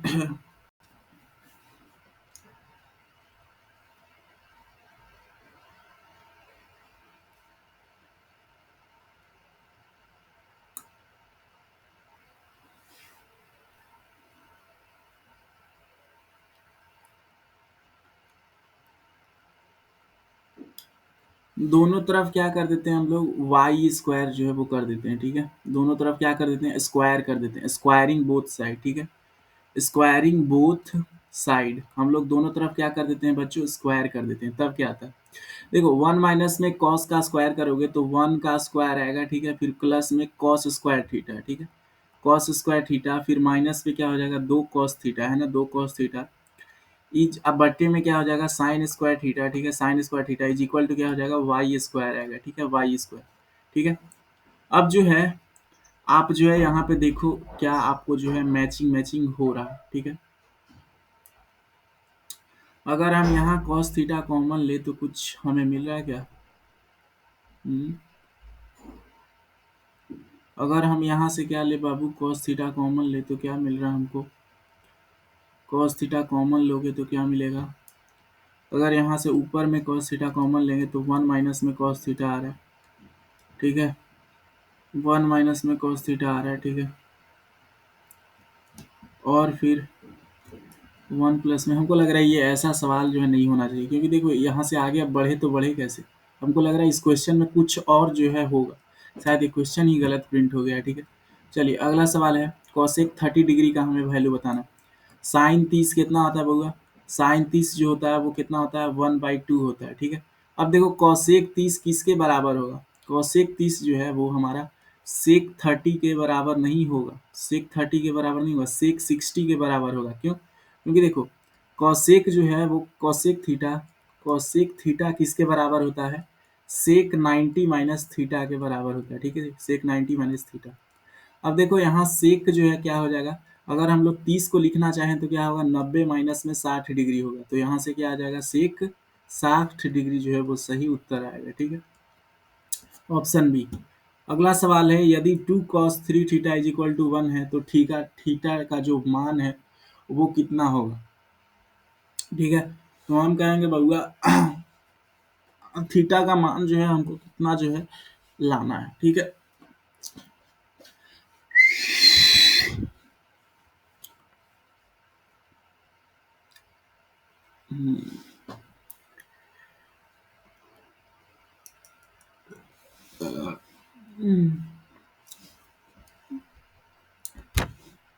जो थीटा का जो मान होगा बाबू यहाँ पे क्या हो जाएगा, 20 हो जाएगा, क्योंकि देखो अगर 3 थीटा करेंगे, 3 थीटा मतलब 20 तिहाई 60 हो जाएगा। आपको पता है कॉस जो 60 होता है बाबू, कॉस 60 वो कितना होता है, 1 बाई, कॉस 60 जो होता है वो कितना होता है, 1/2 होता है ना, 1/2, और 2 इंटू 1/2 करोगे तो वैल्यू कितना आना है, 1 ही आना है। ठीक है, चलिए अगला सवाल है, अगला सवाल, यदि sine B is equal to A by B है तो कॉस बी जो है वो क्या होगा। ठीक है, साइन बी, ऐसे हम लोग ए बी बनाते हैं। ठीक है, ये क्या है हमारा, ऐसे हो गया, ठीक है। और ये है एंगल बी, ठीक है, 90 डिग्री। हमें क्या बोला जा रहा है, साइन बी। साइन बी कहने का मतलब कि लंब बटे में कर्ण। ए हो गया और ये बी हो गया। अब बच्चों बताओ, ये जो बेस है हमारा वो क्या होगा, हाइपोटेनियस में से घटाएंगे, मतलब कि बी स्क्वायर माइनस में ए स्क्वायर जो है वो हो जाएगा, ठीक है। अब हमें क्या बताना है, कॉस बी बताना है। कॉस बी क्या होता है बच्चों, आधार बट्टे में कर्ण, मतलब कि ये हो जाएगा बी स्क्वायर माइनस ए स्क्वायर बटे में बी, है ना। अगला सवाल है हमारे पास कि यदि sine B is equal to A by B है तो कॉस बी जो है वो क्या होगा, ठीक है। ये वही सवाल है ऊपर वाला। इफ tan ए cot ए बराबर 2 तो tan स्क्वायर ए प्लस cot स्क्वायर ए जो है वो क्या होगा। आपको पता है tan 45 डिग्री कितना होता है, tan 45 डिग्री 1 होता है, और cot 45 डिग्री कितना होता है, 1 होता है। तो ए की जगह पे क्या मान लो बाबू, 1 मान लो। ये दोनों का जो वैल्यू है वो कितना आ रहा है, 2 आ रहा है। अब बताओ tan स्क्वायर ए, मतलब tan 45 डिग्री का स्क्वायर, मतलब कि 1 का स्क्वायर, प्लस में cot का स्क्वायर तो 1 का स्क्वायर, तो 1 का स्क्वायर प्लस 1 का स्क्वायर 1 प्लस 1, ठीक है, बराबर कितना आएगा, ये भी लास्ट में 2 ही आने वाला है। तो ऑप्शन सी जो है वो सही है, ठीक है। आगे बोला जा रहा है किस चतुर्थांत में भुज और कोटि दोनों जो है ऋणात्मक होते हैं, ठीक है। तो भुज किसको बोलते हैं, जो ये मान लो वैल्यू होता है, जैसे मान लो 3,2 है, 3,2 होता है, तो ये जो x का मान होता है इसको भुज बोलते हैं, और 2 का मान को कोटि बोलते हैं। अगर कोई इंग्लिश मीडियम से बिहार बोर्ड में है तो उसके लिए बताते हैं। एब्सिसा मतलब एक्स एक्सिस, और ऑर्डिनेट मतलब क्या होता है, ऑर्डिनेट मतलब वाई एक्सिस। 3,0 है तो मतलब समझो यहाँ ऑर्डिनेट 0 है, और सीसा कितना है बाबू, 3 है, ठीक है। तो देखो यहाँ पे क्या होता है, दोनों प्लस होता है, 2,3 होता है, ठीक है, 2,3 होता है इधर। अरे लिखवाओ तो सही, लिखा ही नहीं है। 2,3, ठीक है। इस वाले में 2,3 होता है, इसमें माइनस में 2,3 होता है। टुडू टुनू करते रहेगा दिन भर, पेन काम ठीक से काम नहीं करता।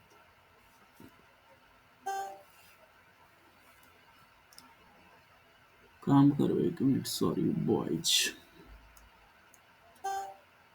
देखिए यहाँ हो जाएगा माइनस में 2,3, और यहाँ दोनों निगेटिव होता है, -2 -3, और इसमें जो है ये वाला प्लस रहता है और y निगेटिव रहता है, 2, -3। तो हमसे क्या पूछा है, दोनों ऋणात्मक हो, मतलब दोनों माइनस में। तो ये किस में है, थर्ड क्वाड्रेंट में। ये फर्स्ट क्वाड्रेंट होता है, ये सेकेंड क्वाड्रेंट होता है, ये थर्ड क्वाड्रेंट होता है, ठीक है। और इसको बोलते हैं चतुर्थ क्वाड्रेंट, ठीक है, चतुर्थांश, फोर्थ क्वाड्रेंट, ठीक है। चलिए अगला सवाल है, बिंदुओं के बीच दूरी कितना है, हमें जो है दूरी निकालना है। तो आपको पता है डिस्टेंस का फॉर्मूला क्या होता है, डिस्टेंस का फॉर्मूला होता है y2 माइनस में y1 का स्क्वायर प्लस में x2 माइनस में x1 का स्क्वायर, है ना, x2 माइनस में x1 का स्क्वायर, यही फॉर्मूला होता है डिस्टेंस फॉर्मूला। तो देखो y2 माइनस y1 मतलब कि हमें 2 में से क्या घटाना है बउआ, मतलब 6 में से क्या घटाना है, -6 में से -8 घटाना। तो -6 में से -8 को घटा दिए, और इसका क्या कर देंगे, स्क्वायर कर देंगे, है ना। और ये सब होल स्क्वायर के अंदर है। और फिर प्लस में x2 माइनस x1 मतलब कि 2 में से 0 घटा देंगे, 2 में से 0 घटा दिए, ठीक। ठीक है, तो क्या उत्तर आएगा बाबू, जो उत्तर आएगा वो क्या आएगा, देखो 8 6 14 होता है, 14 का स्क्वायर हो जाएगा, ठीक है। 14 का क्या हो जाएगा, स्क्वायर हो जाएगा, 14 का स्क्वायर, ठीक है, 14 का स्क्वायर है कि नहीं, 8 6 14, और फिर 2 का स्क्वायर हो जाएगा। तो 2 का स्क्वायर कितना होता है, 4 होता है। 14 का स्क्वायर कितना होता है, 196, ठीक है। और प्लस में क्या हो जाएगा, 4 हो जाएगा, ठीक है। जब 196 और 4 को जोड़ोगे तो क्या आ जाएगा, 200 आ जाएगा। आपको पता है 200 को क्या लिख सकते हैं हम लोग, 200 को हम लोग जो है कैसे लिख सकते हैं, तो आपने जो है 200 को पढ़ा होगा, 100 × 2 है ना, 100 × 2। तो 100 के बदले जो है बाहर निकल जाएगा 10, ठीक है। 100 के बदले बाहर निकल जाएगा 10, और √2 जो है वो अंदर ही रहेगा। तो 10√2 यूनिट जो है वो सही है, ऑप्शन बी। अगला सवाल है, एक्स अक्ष और वाई अक्ष के प्रतिच्छेदन बिंदु को कहा जाता है, मतलब कि जहाँ एक्स एक्सिस और वाई एक्सिस, जैसे ये होता है एक्स एक्सिस और ये होता है वाई एक्सिस, ये दोनों जब जहाँ प्रतिच्छेद करते हैं, कटते हैं, तो इसको क्या कहा जाता है, ओरिजिन, 0 0 होता है, तो इसको हम लोग क्या कहते हैं, बिंदु कहते हैं, ओरिजिन कहते हैं, ओरिजिन। अगला सवाल है, P4-5 को मिलाने वाली रेखा खंड के मध्य बिंदु का नियामक होगा। अगर आप जो है मिड पॉइंट फार्मूला, तो आपको पता होगा मिड पॉइंट फार्मूला क्या होता है। जैसे मान लो ये पी क्यू है, ठीक है, पी और क्यू है, इसका मान लो x1 है, x2 है, ठीक है, x2, और इसका कोऑर्डिनेट जो है एक्स वाई वन होगा ना, x1 y1, x2 y2, x2 y2, x2 y2। तो इसका जो मिड पॉइंट होता है, मान लो ये क्या है हमारा मिड पॉइंट। तो मिड पॉइंट का अगर हमें फार्मूला निकालना है एक्स और वाई, तो एक्स का वैल्यू क्या होता है, एक्स का वैल्यू होता है x1 इंटू x2 बटे में क्या कर देते हैं 2, और जो y का वैल्यू होता है वो क्या होता है y1 into y1 plus y2 बटे में 2 कर देते हैं। तो बच्चों बताओ यहाँ x1 प्लस x2 कितना हो रहा है।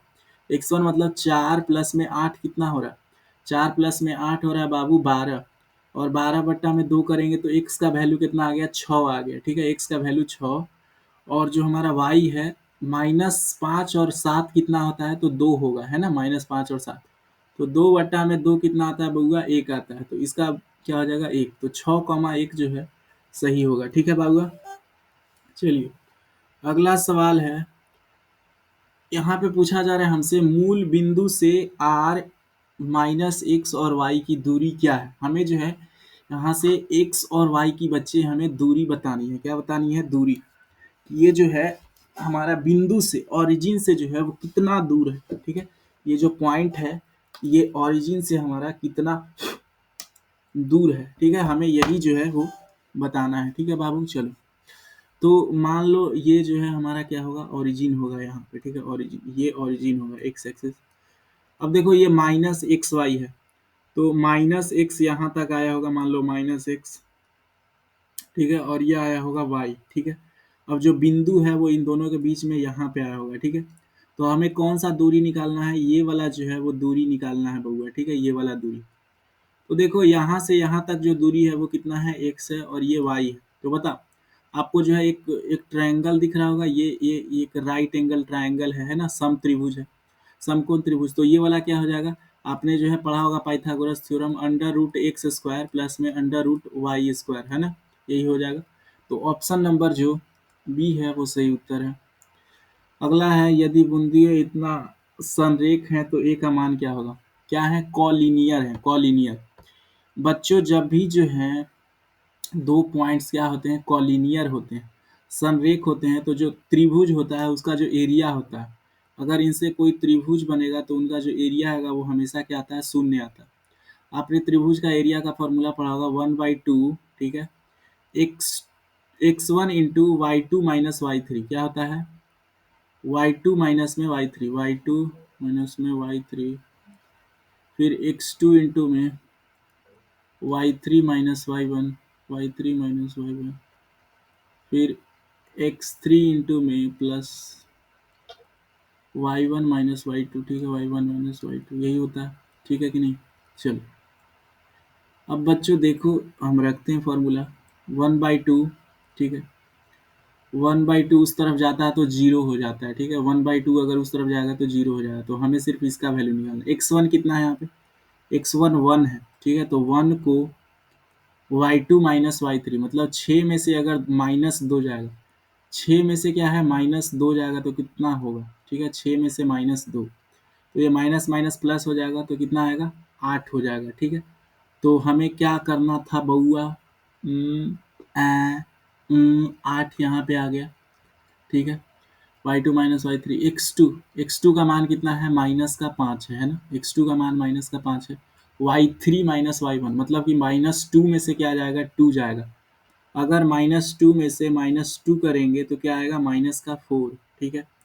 और सी के लिए x3 का मान कितना है बउआ, a है, ठीक है, a, और जो है y1 माइनस y2, मतलब 2 में से 6 जाएगा, 2 में से 6 जाएगा तो क्या आएगा, -4 आएगा, है ना, तो -4 यहाँ लिख दो। और ये किसके बराबर है बच्चों, जीरो के जो है बराबर है, क्योंकि जो एरिया है ट्रायंगल का वो कितना है, जीरो है ना। अब देखिए ये क्या आ जाएगा, 8 आ जाएगा, और ये 4 पचे कितना हो जाएगा, 20 हो जाएगा प्लस का, और ये हो जाएगा माइनस में 4a, है ना, 4a बराबर में क्या है, जीरो। अब देखो ये 4a इस तरफ आएगा तो प्लस हो जाएगा, है ना, 4a, और इधर हो जाएगा 28, तो a का जो मान है वो बच्चों कितना आएगा, 7, क्योंकि भाग लगेगा इधर आएगा तो तो ए का मान जो है वो 7 ऑप्शन ए में। अगला सवाल है, रेखा y बराबर 7 का आलेख निम्न में से किस बिंदु से होकर गुजरेगी। मतलब कि the graph of line y बराबर 7 पासेस थ्रू विच पॉइंट, इनमें से कौन से पॉइंट से जो है पास करेगा। ठीक है, y इज इक्वल टू 7। अब बच्चों देखो, अगर y इज इक्वल टू 7 का ग्राफ बनेगा तो समझो मान लो ये जो है ग्राफ होगा। ठीक है, y इज इक्वल टू 7 का ग्राफ कब बनेगा, जब मान लो y का वैल्यू जो है यहाँ पे 7 होगा। ठीक है, यहाँ पे क्या होगा, 7 होगा। तो ऐसे y इज इक्वल टू 7 बन जाएगा, है ना। ये क्या है, y इज इक्वल टू 7 का ग्राफ बन जाएगा। तो अब बोला जा रहा है कौन सा बिंदु जो है इस लाइन पे आएगा, है ना, कौन सा बिंदु। तो 7,3, 7,3 मतलब x का मान जो है यहाँ पे 3 ही रहेगा। तो 7,3 यहाँ पे कहीं रहेगा, है ना, इधर 7 होगा और 3 यहाँ पे होगा, है ना, तो यही रह जाएगा, ये नहीं होगा। यहाँ पे ये देखो y के जगह पे 7 आ रहा है तो हम बोलेंगे ऑप्शन सी होगा, क्योंकि 5,7 मान लो इधर 5 होगा। ठीक है, 1 2 3 4 5 और उधर से 7 होगा, तो ये वाला जो पॉइंट है वो कहाँ पे आएगा, यहीं पे आएगा, है ना, यहीं पे आएगा। तो ये जो है point y is equal to 7 पे आ रहा है, तो सी जो है वो क्या है बच्चों, सही है। अगला सवाल है, y अक्ष से बिंदु कितनी दूरी पर है, p कॉमा 4 6। तो y अक्ष से कितना बिंदु पर है, y अक्ष से कितना दूरी पर है, तो मान लो ये हो गया, ऐसे हम बनाए। ठीक है, 4,6, तो 1 2 3 4 6 बनाना है, 1 2 3 4 5 6, ये y एक्सिस होता है, ये x एक्सिस होता है। ठीक है, x का मान कितना है, 4 है और यहाँ पे 6 है। तो बताओ बात बहू, ये जो पॉइंट है, ये जो पॉइंट है बाबू, ये y अक्ष से कितना दूरी पर है, y अक्ष से कितना दूरी पर है, इतने दूरी तो है। तो जो ये इतना दूरी है, इतना तक, इतना दूरी हमें हाईलाइट कर रहे हैं, मोटा कर रहे हैं। ये इतना दूरी कितना है, ये 4 इकाई है ना, 4 इकाई ही तो है, 4 इकाई है ना। तो ये कितना दूरी है, ये वाला दूरी अगर 4 इकाई है तो ये वाला दूरी भी सामने सामने वाला बराबर होगा, तो ये भी 4 इकाई है। ठीक है, चलिए अगला सवाल है, बिंदु A comma B C comma D को मिलाने पर रेखा जो है लंबडा रेशियो 1 अनुपात में विभाजित होता है। ठीक है, तो y का निर्देशांक जो है वो क्या होगा। ठीक है, y का हमें निर्देशांक बताना है।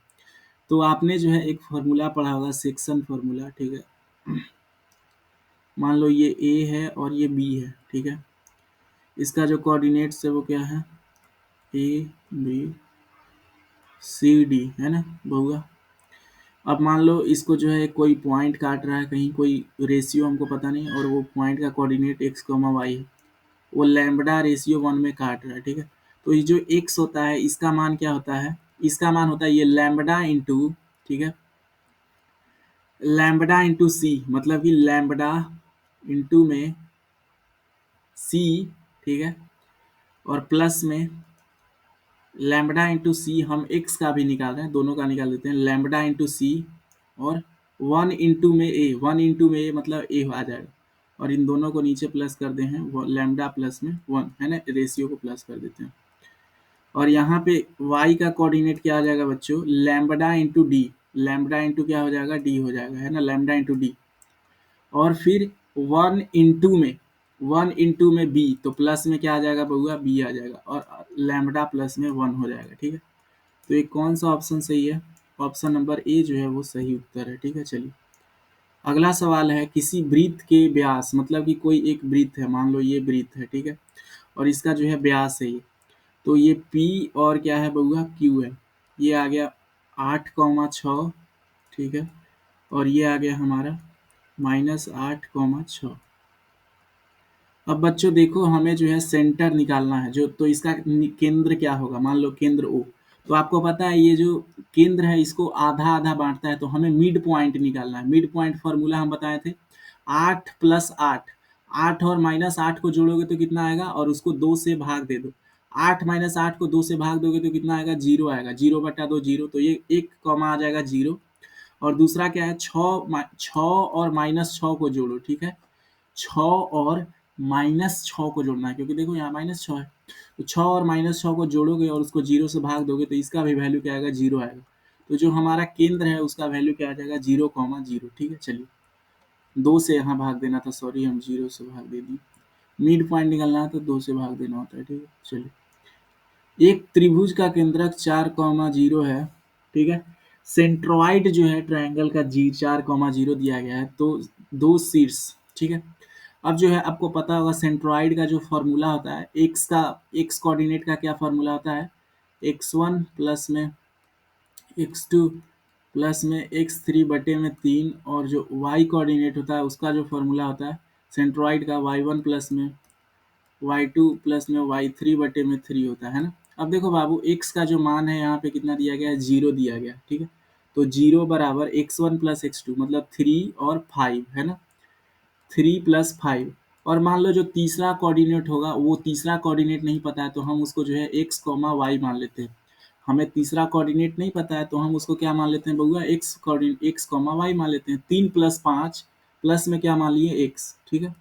तो हमारा जो है ये वैल्यू कितना आएगा बउआ, बट्टे में 3, ये 0 के बराबर आएगा। और उसी तरह y वाला के लिए अगर इक्वेशन बनाएंगे तो ये कितना आ रहा है हमारा, सॉरी ये x का मान यहाँ पे क्या है बाबू, 4 है, तो यहाँ 4 आएगा। हम 0 कैसे लिख देंगे, ठीक है, 4, और इसका 0 होगा, 0 is equal to y1 plus y two मतलब 4 प्लस माइनस 6, 4 और माइनस 6 को जोड़ो, 4 और माइनस 6, और फिर प्लस में y बटे में क्या, 3, ठीक है। अब देखो बच्चों, इसका जो है वैल्यू क्या निकलेगा, ये 3 उस तरफ जाएगा तो गुना में हो जाएगा, तो 4 दिया 12, और 5 और 3 8 प्लस में x। अब देखो बाबू, यहाँ से x का वैल्यू कितना आ जाएगा, 12 में से 8 जाएगा तो 4 आ जाएगा, मतलब कि x का वैल्यू कितना है, 4 है। और y का वैल्यू 3 इंटू 0 कितना आ जाएगा, 0 बराबर में 4 माइनस में 6, 4 माइनस में 6 कितना आ जाएगा, माइनस का दो और प्लस में क्या आ जाएगा बउआ, y।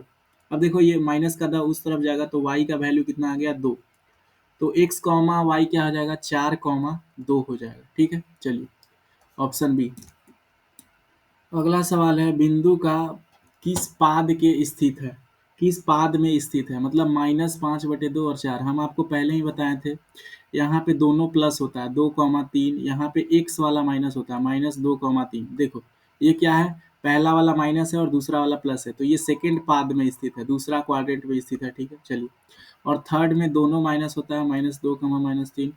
इसमें जो है 2, -3 होता है, ये सिर्फ माइनस होता है एक्स वाला, ठीक है। ये एक्स एक्सिस है, ये वाई एक्सिस है, ठीक है। इसको पहला पाद बोलते हैं, ये दूसरा पाद है, ये तीसरा क्वाड्रेंट है, ठीक है। और ये जो है वो चौथा क्वाड्रेंट है, ठीक है बच्चों। चलिए अगला सवाल, एक्स अक्ष पर सभी बिंदुओं का कोटि होता है। जो एक्स एक्सिस है उस पे जो ऑर्डिनेट होता है, ऑर्डिनेट मतलब कोटि का वैल्यू क्या होता है, जैसे मान लो बाबू, हम जो है ग्राफ ऐसे बनाते हैं, ठीक है, ग्राफ ऐसे बनाए, ठीक है।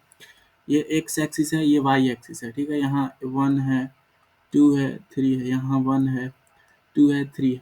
तो ये जो 1 है, मान लो ये क्या है, 1,0 है ये पॉइंट, ठीक है। तो ये 1,0 है, तो यहाँ पे जो ऑर्डिनेट का वैल्यू है, जो हमारा कोटि है, इसको एब्सिसा बोलते हैं ना, एब्सिसा, और इसको क्या बोलते हैं, ऑर्डिनेट, या फिर कोटि हिंदी में बोलते हैं। तो कोटि का वैल्यू कितना आता है, सदैव 0 आता है। जैसे ये 2,0 है, 2,0, तो यहाँ पे कोटि का वैल्यू क्या है, 0। यहाँ पे वैसे क्या आ जाएगा, 3,0, यहाँ पे कोटि का वैल्यू क्या है, 0। आगे बढ़ते जाइएगा तब भी 0 ही आएगा, ठीक है। चलिए अगला सवाल है कि अगर जो है ट्रायंगल ए बी सी और पी क्यू आर क्या है, एक दूसरे के समरूप है, सिमिलर है, तो एंगल ए एंगल क्यू बराबर 84 डिग्री है, ठीक है। मतलब ये मान लो ए बी सी है और ये मान लो पी क्यू आर है ना, A B C P Q R है ना, ठीक है। अब देखो एंगल ए का वैल्यू जो है वो 42 डिग्री दिया गया है, तो अगर एंगल ए 42 है तो एंगल पी भी 42 हो जाएगा क्योंकि सिमिलर है। फिर एंगल क्यू को जो है 84 डिग्री दिया है। तो अच्छा बाबू, अगर ये एंगल 84 डिग्री है तो एंगल बी भी क्या हो जाएगा, 84 डिग्री। अब जो है हमसे एंगल सी का वैल्यू पूछा जा रहा है। आपको पता है हमारे जो तीनों एंगल होते हैं उनका जो जोड़ होता है वो कितना आता है बच्चों, 180 डिग्री आता है। मतलब कि 42 प्लस 84 प्लस एंगल सी, तो ये कितना आएगा, 180 डिग्री आएगा, है ना, 180 डिग्री। अब देखो 84 और 42 को जोड़ोगे तो 4 2 6, 8 4 12 है ना, 126 आ गया, और प्लस में angle C is equal to 180। अब देखो जब 126 जो है उस तरफ जाएगा तो माइनस में हो जाएगा, तो एंगल सी का वैल्यू क्या आएगा, 180 में से 126 माइनस करना पड़ेगा, तो 10 में से 6 जाएगा तो कितना आ जाएगा बच्चों, 4। तो ये जो है 54 डिग्री आ जाएगा, तो ऑप्शन बी जो है वो सही उत्तर है, ठीक है। चलिए अगला सवाल है, यदि ट्रायंगल पी क्यू आर में पी आर, ये जो है पाइथागोरस थ्योरम का सवाल है, ठीक है बच्चों। एक ट्रायंगल पी क्यू आर है, ठीक है, मान लो ये ट्रायंगल जो है वो पी क्यू आर है, ठीक है, समझ लो ये ट्रायंगल क्या है, पी क्यू आर है, ठीक है। पी क्यू आर में जो है एंगल क्यू जो है पी क्यू आर, ये जो है मान लो क्यू है, ठीक है, क्यू, और ये क्या है पी क्यू आर है, ठीक है, आर है। अब देखो बच्चों, बोला जा रहा है पी क्यू का स्क्वायर, मतलब इसका स्क्वायर, मान लो पी क्यू का स्क्वायर, ठीक है, और क्यू आर का स्क्वायर, ये किसके बराबर है, ये पी आर के स्क्वायर के बराबर है। तो ये क्या है, एक पाइथागोरस थ्योरम आपको पता चल रहा होगा। और पाइथागोरस थ्योरम कब लगता है, जब यहाँ पे जो एंगल क्यू है इसका वैल्यू कितना डिग्री रहे, 90 डिग्री। तो डी का वैल्यू जो है वो 90 डिग्री है, ठीक है। अगला सवाल है, एक त्रिभुज है, ठीक है, एक समबाहु त्रिभुज है, मतलब इक्विलेटरल ट्रायंगल है। मान लो इक्विलेटरल ट्रायंगल में सारे साइड का जो है वो बराबर होता है। उसमें जो है एक हमने क्या किया, यहाँ पे परपेंडिकुलर जो है बच्चों ड्रॉ कर दिया, ठीक है। तो हमसे पूछा जा रहा है क्या, A D perpendicular B C, मतलब ए बी सी, और ये जो है ए डी हमने उसके परपेंडिकुलर ड्रॉ कर दिया। तो ए डी स्क्वायर बराबर क्या होगा, ये जो ए डी स्क्वायर है इसका जो मान है वो क्या होगा, आपको पता होगा बच्चों, ये जो आधा आधा काट देता है, ठीक है, ये क्या होता है, आधा आधा जो है वो काट देता है ना, आधा आधा क्या करता है बच्चों, ये काट देता है। ध्यान से सुनिए, ये आधा आधा क्या होता है, काट देता है। तो अगर मान लो ये डीसी जो है, अगर डीसी को हम लोग क्या मान ले, एक यूनिट मान ले, डीसी को क्या मान ले, एक यूनिट। तो ये मान लो दो होगा तभी ना आधा आधा कट के एक बना होगा, क्योंकि सारे ट्रायंगल का साइड तो इक्वल है। तो ये पूरा बीसी अगर दो होगा, बीसी दो है तो एसी भी दो ही होगा, अगर डीसी एक यूनिट है तो, ठीक है। तो ये डीसी क्या है, एक डीसी है, ठीक है, एक डीसी, तो ये क्या हो जाएगा, दो डीसी हो जाएगा, है ना, दो डीसी, है कि नहीं। अब जो है हमको क्या निकालना है बउआ, एडी का मान निकालना है, एडी का मान निकालना है। अब हम पाइथागोरस थ्योरम लगा देंगे। इतना दूर का हो गया बउआ, एडी हो गया, और ऊपर क्या हो गया, टू डीसी हो गया, है ना। एक ये डीसी है, ये डीसी है, ये डीसी है इतना दूर, और वो ऊपर टू डीसी है। अब हमें क्या निकालना है, एडी निकालना है। अब आपको पता है बच्चों, एडी निकालना है तो हमें कर्ण का स्क्वायर करना होगा। कर्ण का स्क्वायर मतलब कि ये टू डीसी का स्क्वायर करना होगा। तो ये कितना आ जाएगा, फोर डी सी स्क्वायर, है ना, फोर डी सी स्क्वायर। इसमें से माइनस क्या करेंगे, वन डी सी स्क्वायर को जो है वो हमें माइनस करना होगा, है ना। वन डी सी स्क्वायर को क्या करना होगा बच्चों, माइनस करना होगा, ठीक है। देखो यहाँ हमें ए डी स्क्वायर ही निकालना था, ए डी नहीं निकालना था, तो रूट नहीं लगाएंगे, ठीक है, रूट लगाने का जरूरत नहीं है। हमें क्या लगाना है, ए डी स्क्वायर ही निकालना है। तो ये जो है फॉर्मूला हो जाएगा, फोर डी सी में से एक डी सी जाएगा तो कितना आ जाएगा, थ्री डी सी स्क्वायर जो है वो सही उत्तर है। अब देखो डी सी को हम लोग सी डी भी लिख देते हैं तो कोई फर्क तो पड़ता नहीं है, उल्टा लिखो चाहे सीधा, तो थ्री सी डी स्क्वायर।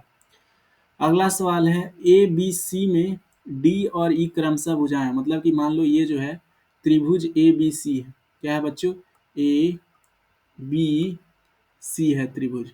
अब जो है इसमें डी और ई जो है पॉइंट जो है इनको क्या कर रहे हैं, कट कर रहे हैं बीच से। तो हमें बोला जा रहा है ए बी और ए सी इस प्रकार हैं कि डी पैरेलल बी सी है, डी पैरेलल बी सी है। अब समझ में आ रहा है, ये जो ऊपर छोटा वाला त्रिभुज है ना, ये वाला त्रिभुज और ये जो बड़ा वाला त्रिभुज है, ये दोनों क्या है, एक दूसरे के क्या होंगे बच्चों, सिमिलर होंगे। आपको पता चल रहा होगा, है ना, सिमिलर होंगे। ए डी बट्टा में डी बी 4/5 है, मतलब ये 4 है और ये क्या है, 5 है। और उसी तरह ए सी जो है वो 18 है, 18, मतलब ये जो टोटल यहाँ तक है ये क्या है बच्चों, 18 है, 18 है, ठीक है। और ये बताओ इधर टोटल कितना है, इधर टोटल जो है वो 9 है। तो बच्चों आपको पता चल रहा होगा, ये जो छोटा वाला त्रिभुज है ऊपर और ये जो बड़ा वाला त्रिभुज है, वो दोनों क्या है, आपस में सिमिलर है। तो यहाँ पे फॉर्मूला होता है ए डी बट्टे में ए बी, मतलब ये वाला जो छोटा साइड है और जो बड़ा साइड है ए बी, ये बराबर होगा किसके, ए ई बट्टे में ए सी, ए ई बट्टे में ए सी के जो है वो बराबर होता है। अब देखो बच्चों, ए डी के जगह पे कितना है, 4 है, ठीक है, ए डी के जगह पे 4 है, और ए बी के जगह पे 9 है। ए ई के जगह पे हमको नहीं पता है, लेकिन ए सी के जगह पे कितना है, 18 है, ठीक है। अब देखो ये 18 उस तरफ जाएगा तो गुना में हो जाएगा, ठीक है। तो ए इज इक्वल टू 4/9 इंटू में 18, है ना, इंटू में 18। देखो 9 दूना 18, ये कट जाएगा। तो ए ई का जो वैल्यू है वो कितना आ गया, 8 सेंटीमीटर जो है वो सही उत्तर है। ए ई का वैल्यू 8 सेंटीमीटर, ठीक है।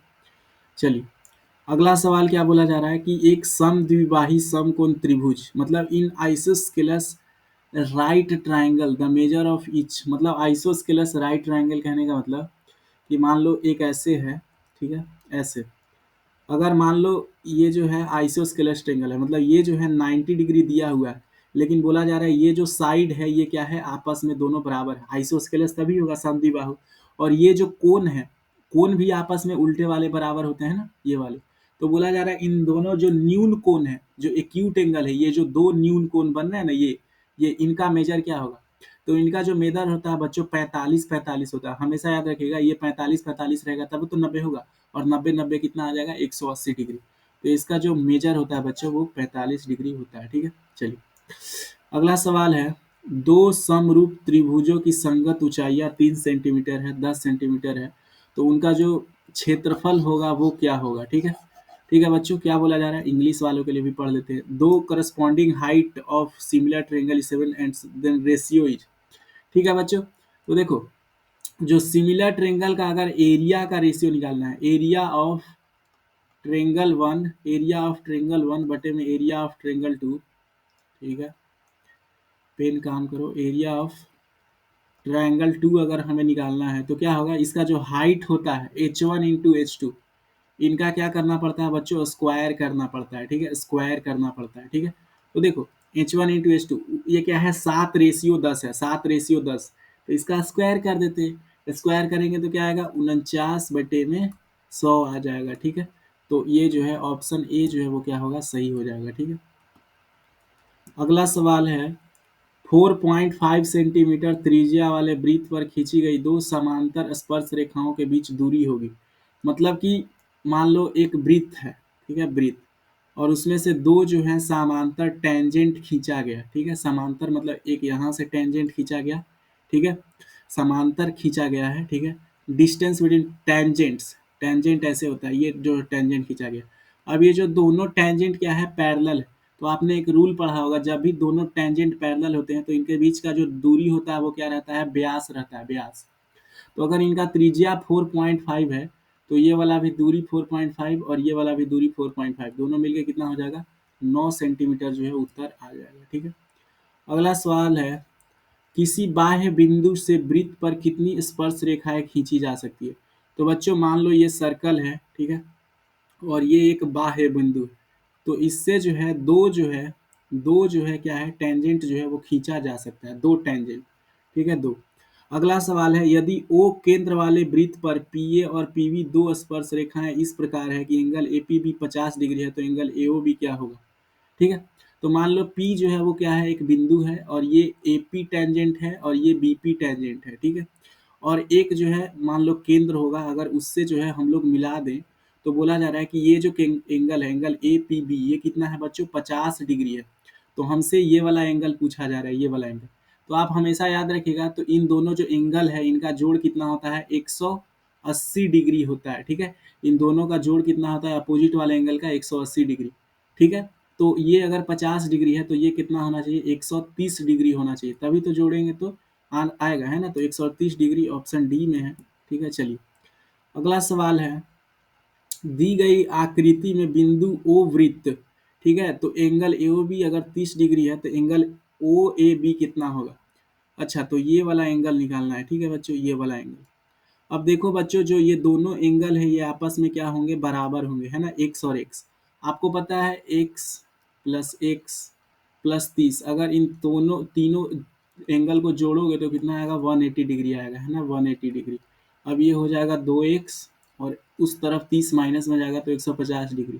तो यहाँ से जो x का वैल्यू आएगा वो कितना आएगा, 75 डिग्री जो है वो सही उत्तर हो जाएगा। ठीक है, चलिए अगला सवाल है हमारे पास, 8 सेंटीमीटर त्रिज्या वाले वृत्त के केंद्र 7 सेंटीमीटर दूर स्थित एक बिंदु से वृत्त पर खींची गई स्पर्श रेखा की लंबाई होगी। मतलब कि मान लो एक वृत्त है ऐसे, ठीक है, वृत्त है, और यहाँ से जो है इसका केंद्र है। ठीक है, और केंद्र से एक दूर है पॉइंट पी, क्या है, पॉइंट पी है। ठीक है, और जो इसका दूरी है बच्चों वो कितना दिया गया है, 17 सेंटीमीटर दूरी दिया गया है। और जब ये टेंजेंट ऐसे बना रहा है तो, और फिर ये ऐसे है, तो इसका जो त्रिज्या है, ये त्रिज्या कितना है बच्चों, 8 सेंटीमीटर है। तो हमें ये वाला माप निकालना है। ठीक है, मान लो ये O है और ये A है। ठीक है, तो हमें AP का मान निकालना है। देखो ये क्या होता है, 90 डिग्री होता है ना, 90 डिग्री। तो यहाँ पे पाइथागोरस थ्योरम लग रहा है।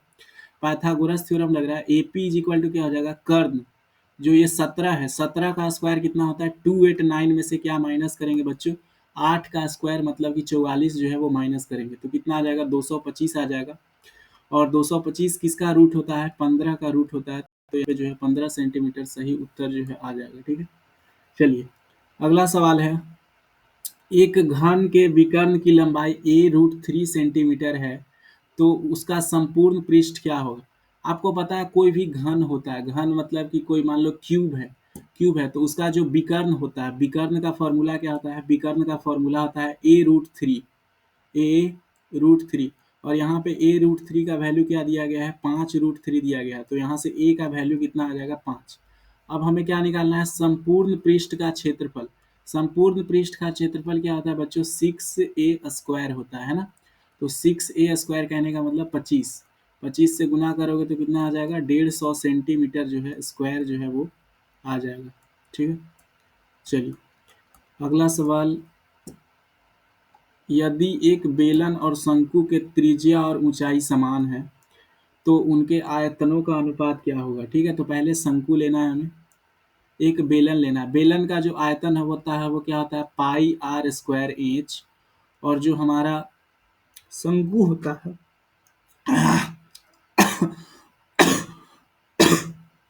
ये क्या होता है, 1/3 πr²h। देखो यार, ये आप 10 क्लास के बुक जब पढ़ रहे होंगे तो आपको कॉन्सेप्ट भी समझाया गया होगा।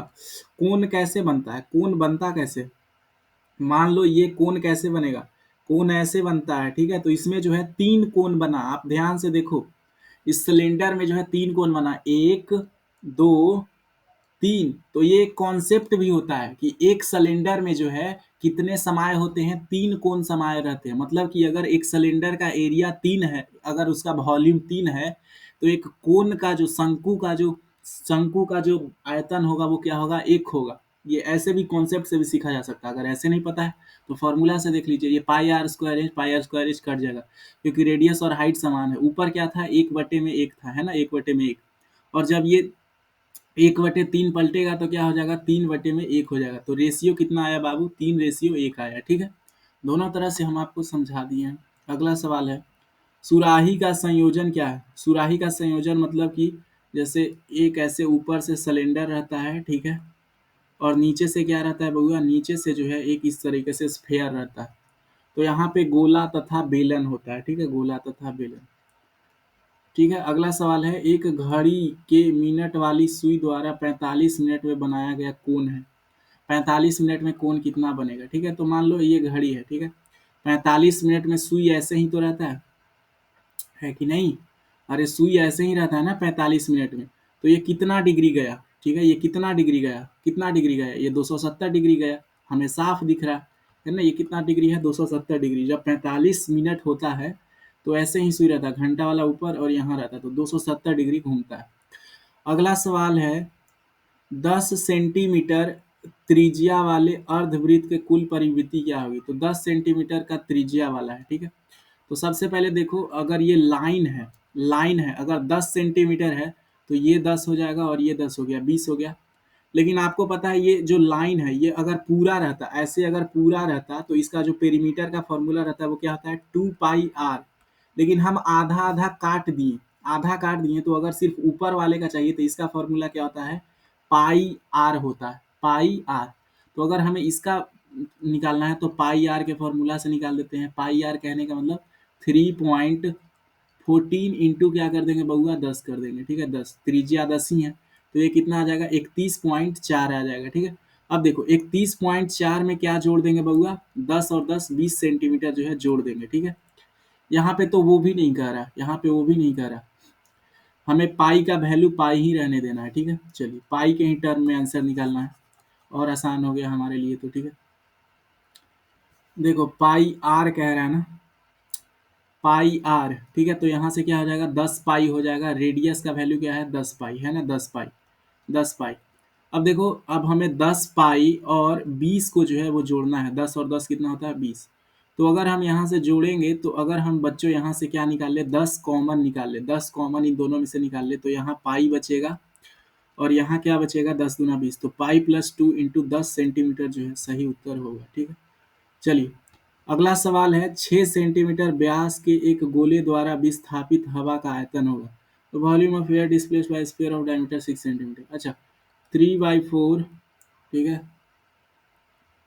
3/4 सॉरी 4/3, अरे कटो, ये इरेज क्यों नहीं हो रहा, 4/3, 4/3, ठीक है पाई आर क्यूब, पाई आर जो वॉल्यूम ऑफ स्फीयर होता है उसका क्या फार्मूला होता है, ठीक है वॉल्यूम ऑफ स्फीयर का जो फार्मूला होता है वो क्या होता है,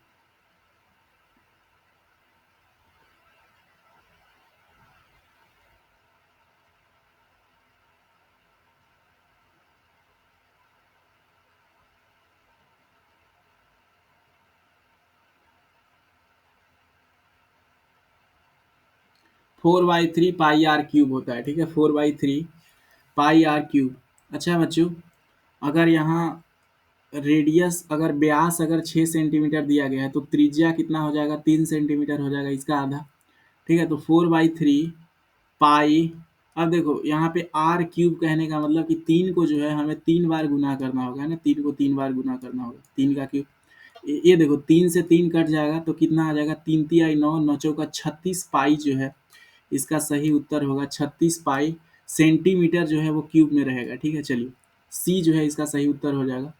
अगला सवाल है पी त्रिज्या वाले वृत्त का कोण अगर थीटा डिग्री है तो त्रिज्या खंड का जो क्षेत्रफल होगा वो कितना होगा, त्रिज्या खंड का क्षेत्रफल। ठीक है यहाँ पे क्या बोला जा रहा है कि इसके लिए एक फार्मूला होता है, जैसे ये एक सर्कल है और यहाँ पे जो है एक मान लो एंगल बन रहा है, एंगल कितना बन रहा है बउआ, थीटा डिग्री जो है वो बन रहा है, और जो मान लो इसका जो रेडियस है वो क्या है, पी है।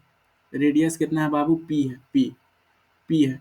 तो देखो सबसे पहले हम इसका एरिया निकालेंगे स्क्वायर का, तो एरिया क्या हो जाएगा, पाई आर स्क्वायर होता है, लेकिन यहाँ पे रेडियस क्या है, पाई पी स्क्वायर हो जाएगा। ठीक है अब इसमें कितना से गुना करेंगे बउआ, थीटा बट्टे में 360 डिग्री करेंगे। ठीक है थीटा बट्टे में 360 डिग्री, तब जो है हमारा आंसर आ जाएगा। तो इस तरह का जो चीज़ है वो हमें कहाँ पे मैच करने को मिल रहा है, ऑप्शन नंबर ए में। ठीक है अगला सवाल, यदि किसी अर्धगोले के संपूर्ण पृष्ठ का क्षेत्रफल 462 सेंटीमीटर स्क्वायर है तो उसकी त्रिज्या होगी। ठीक है मतलब कि अगर जो है एक हमारे पास क्या है, अर्धगोला है, अर्धगोला, तो उसका जो संपूर्ण पृष्ठ क्षेत्रफल है, अर्धगोला का संपूर्ण पृष्ठ क्षेत्रफल क्या होता है, 3 पाई आर स्क्वायर। ठीक है 3 पाई आर स्क्वायर का वैल्यू कितना दिया गया है बच्चों, 462 दिया गया है ना।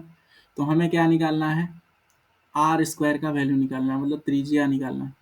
अब देखो 3 इंटू में क्या करेंगे, 22/7 इज इक्वल टू, इंटू में r square is equal to 462 है ना, 462। देखो जब इसको 11 से कट करोगे तो 2 मरबते जाएगा और इसको 11 से कट करोगे तो 42 मरबते जाएगा। ठीक है अब देखो 3 दूना क्या होता है 6, और इधर 7 छके 42 आ गया, तो आर स्क्वायर बराबर क्या हो जाएगा 7 इंटू 7, और यहाँ से जो रेडियस का वैल्यू आएगा वो कितना आएगा, सिर्फ 7 आ जाएगा। तो ऑप्शन बी जो है वो सही उत्तर है। ठीक है चलिए अगला सवाल है, एक समबाहु त्रिभुज का क्षेत्रफल 81√3 सेंटीमीटर स्क्वायर है, तो इसकी भुजा है। ठीक है इसकी क्या, जो हमें भुजा है, तो आपको पता होगा एरिया ऑफ इक्विलेटरल ट्रायंगल क्या होता है, एरिया ऑफ इक्विलेटरल ट्रायंगल। ठीक है इक्विलेटरल ट्रायंगल, ठीक है इक्विलेटरल जो ट्रायंगल होता है उसका जो एरिया होता है बच्चों, उसका फॉर्मूला आपने पढ़ा होगा क्या होता है, √3/4 a² आपने जो है इसका फॉर्मूला पढ़ा होगा, क्या होता है, √3/4 a² जो है आपने जो है इसका फॉर्मूला पढ़ा होगा, √3/4 a² है ना। तो यहाँ पे जो है समबाहु त्रिभुज का जो एरिया है उसका कितना दिया गया है, 81√3। अब देखो √3 से √3 कट जाएगा और ए स्क्वायर है तो ए स्क्वायर, और उधर जाएगा तो 81 × 4 हो जाएगा। ठीक है 4 उस तरफ जाएगा, तो अगर हमें ए का वैल्यू निकालना है तो इसको रूट अंडर में करना होगा। 81 किसका रूट होता है, 9 का, 4 किसका होता है, 2 का, तो ए का वैल्यू यहाँ से कितना आ गया, 18 सेंटीमीटर जो है वो सही उत्तर होगा। ठीक है चलिए अगला सवाल है, तीनों पासों को उछालने संभव परिमाणों की संख्या होगी। मतलब कि अगर हम लोग 3 पासा जो है एक साथ उछाले तो जो परिणाम आएगा वो कितना आएगा। तो देखो, जब एक पासा उछालते हैं तो 6 का पावर कितना होता है, 1। ठीक है, एक बार पासा उछालेंगे तो टोटल आउटकम 6 रहेगा। अगर पासा को 2 बार उछालोगे तो 6 का पावर 2, 36। अगर पासा को 3 बार उछालोगे तो 6 का पावर 3, 216 जो है आउटकम्स जो है वो आएंगे। ठीक है। अगला सवाल है, यदि कोई घटना घटित नहीं हो सकती है तो उसकी प्रायिकता क्या होती है, 0 होती है। हमेशा जो प्रायिकता है वो 0 और 1 के बीच में है। अगर कोई घटना श्योर है कि नहीं होगा, ठीक है, तो उसका जो प्रायिकता रहता है वो 0 रहता है। अगर कोई घटना श्योर है कि ये घटना होगा ही होगा, तो उसका जो प्रायिकता रहता है वो क्या होता है, 1 होता है। और हम लोग प्रोबेबिलिटी निकालते हैं तो इन्हीं दोनों के बीच में रहता है। ठीक है। अगला सवाल है, एक पासा को एक बार फेंका जाता है, अभाज्य संख्या आने की प्रायिकता होगी। मतलब कि एक पासा को एक बार फेंका जाता है तो 1, 2, 3, 4, 5, 6 यही कोई आ सकता है ना बच्चों। अब आपको पता है प्रायिकता P। ठीक है। P का जो हमारा फॉर्मूला होता है वो क्या होता है, P का फॉर्मूला होता है फेवरेबल आउटकम। मतलब फेवरेबल जो हमारे फेवर में है, बचे में टोटल आउटकम। तो फेवरेबल आउटकम क्या है हमारा, अभाज्य संख्या। तो अभाज्य 2 है, अभाज्य है, 3 अभाज्य है और 5 अभाज्य है। ठीक है। तो ये कितने संख्याएं हैं, 3 संख्याएं जो है वो हमारे फेवर में है और टोटल 6 हैं। तो इसका जो प्रायिकता आएगा वो 1/2 आएगा। ठीक है, बी जो है वो सही उत्तर हो जाएगा। अगला सवाल है, अच्छी प्रकार से फेंटी गई एक ताश की गड्डी में से एक पत्ता यथेच्छप्पा निकाला जाता है। मतलब एक निकाला गया, काला रंग का रानी होने का प्रायिकता क्या है। अब देखो बच्चों, 52 कार्ड में से जो है वो 4 रानियां होती हैं। 4 रानियां में से ब्लैक रानी होती है और रेड रानी होती है। ठीक है। दो जो है, 2 ब्लैक रानी होती है और 2 क्या होती है, रेड रानी होती है। ठीक है, 2 रेड रानी होती है। तो हमसे प्रोबेबिलिटी का फॉर्मूला पता है, फेवरेबल आउटकम बटे में टोटल आउटकम। अच्छा बच्चों, हमारे फेवर में कितने ताश के पत्तियां हैं, 2। हमारे पास टोटल ताश के पत्तियां कितने हैं बच्चों, जो टोटल ताश के पत्तियां हैं वो कितने हैं, 52 पत्तियां हैं। तो जब इसको काटोगे तो कितना आएगा, 1/26 जो है वो आ जाएगा। ठीक है। अगला सवाल है, 2 सिक्कों को उछाल में एक भी शीर्ष नहीं आने का प्रायिकता होगी। मतलब कि हेड नहीं आना चाहिए। तो 2 सिक्का जब उछालते हैं तो या तो हेड हेड आएगा, या तो हेड टेल आएगा। ठीक है, या तो टेल हेड आएगा, या तो टेल टेल आएगा, है ना, यही आएगा बच्चों। तो हमें क्या निकालना है, प्रायिकता निकालना है, पी से प्रायिकता। उसका फॉर्मूला होता है फेवरेबल आउटकम बटे में टोटल आउटकम। ठीक है।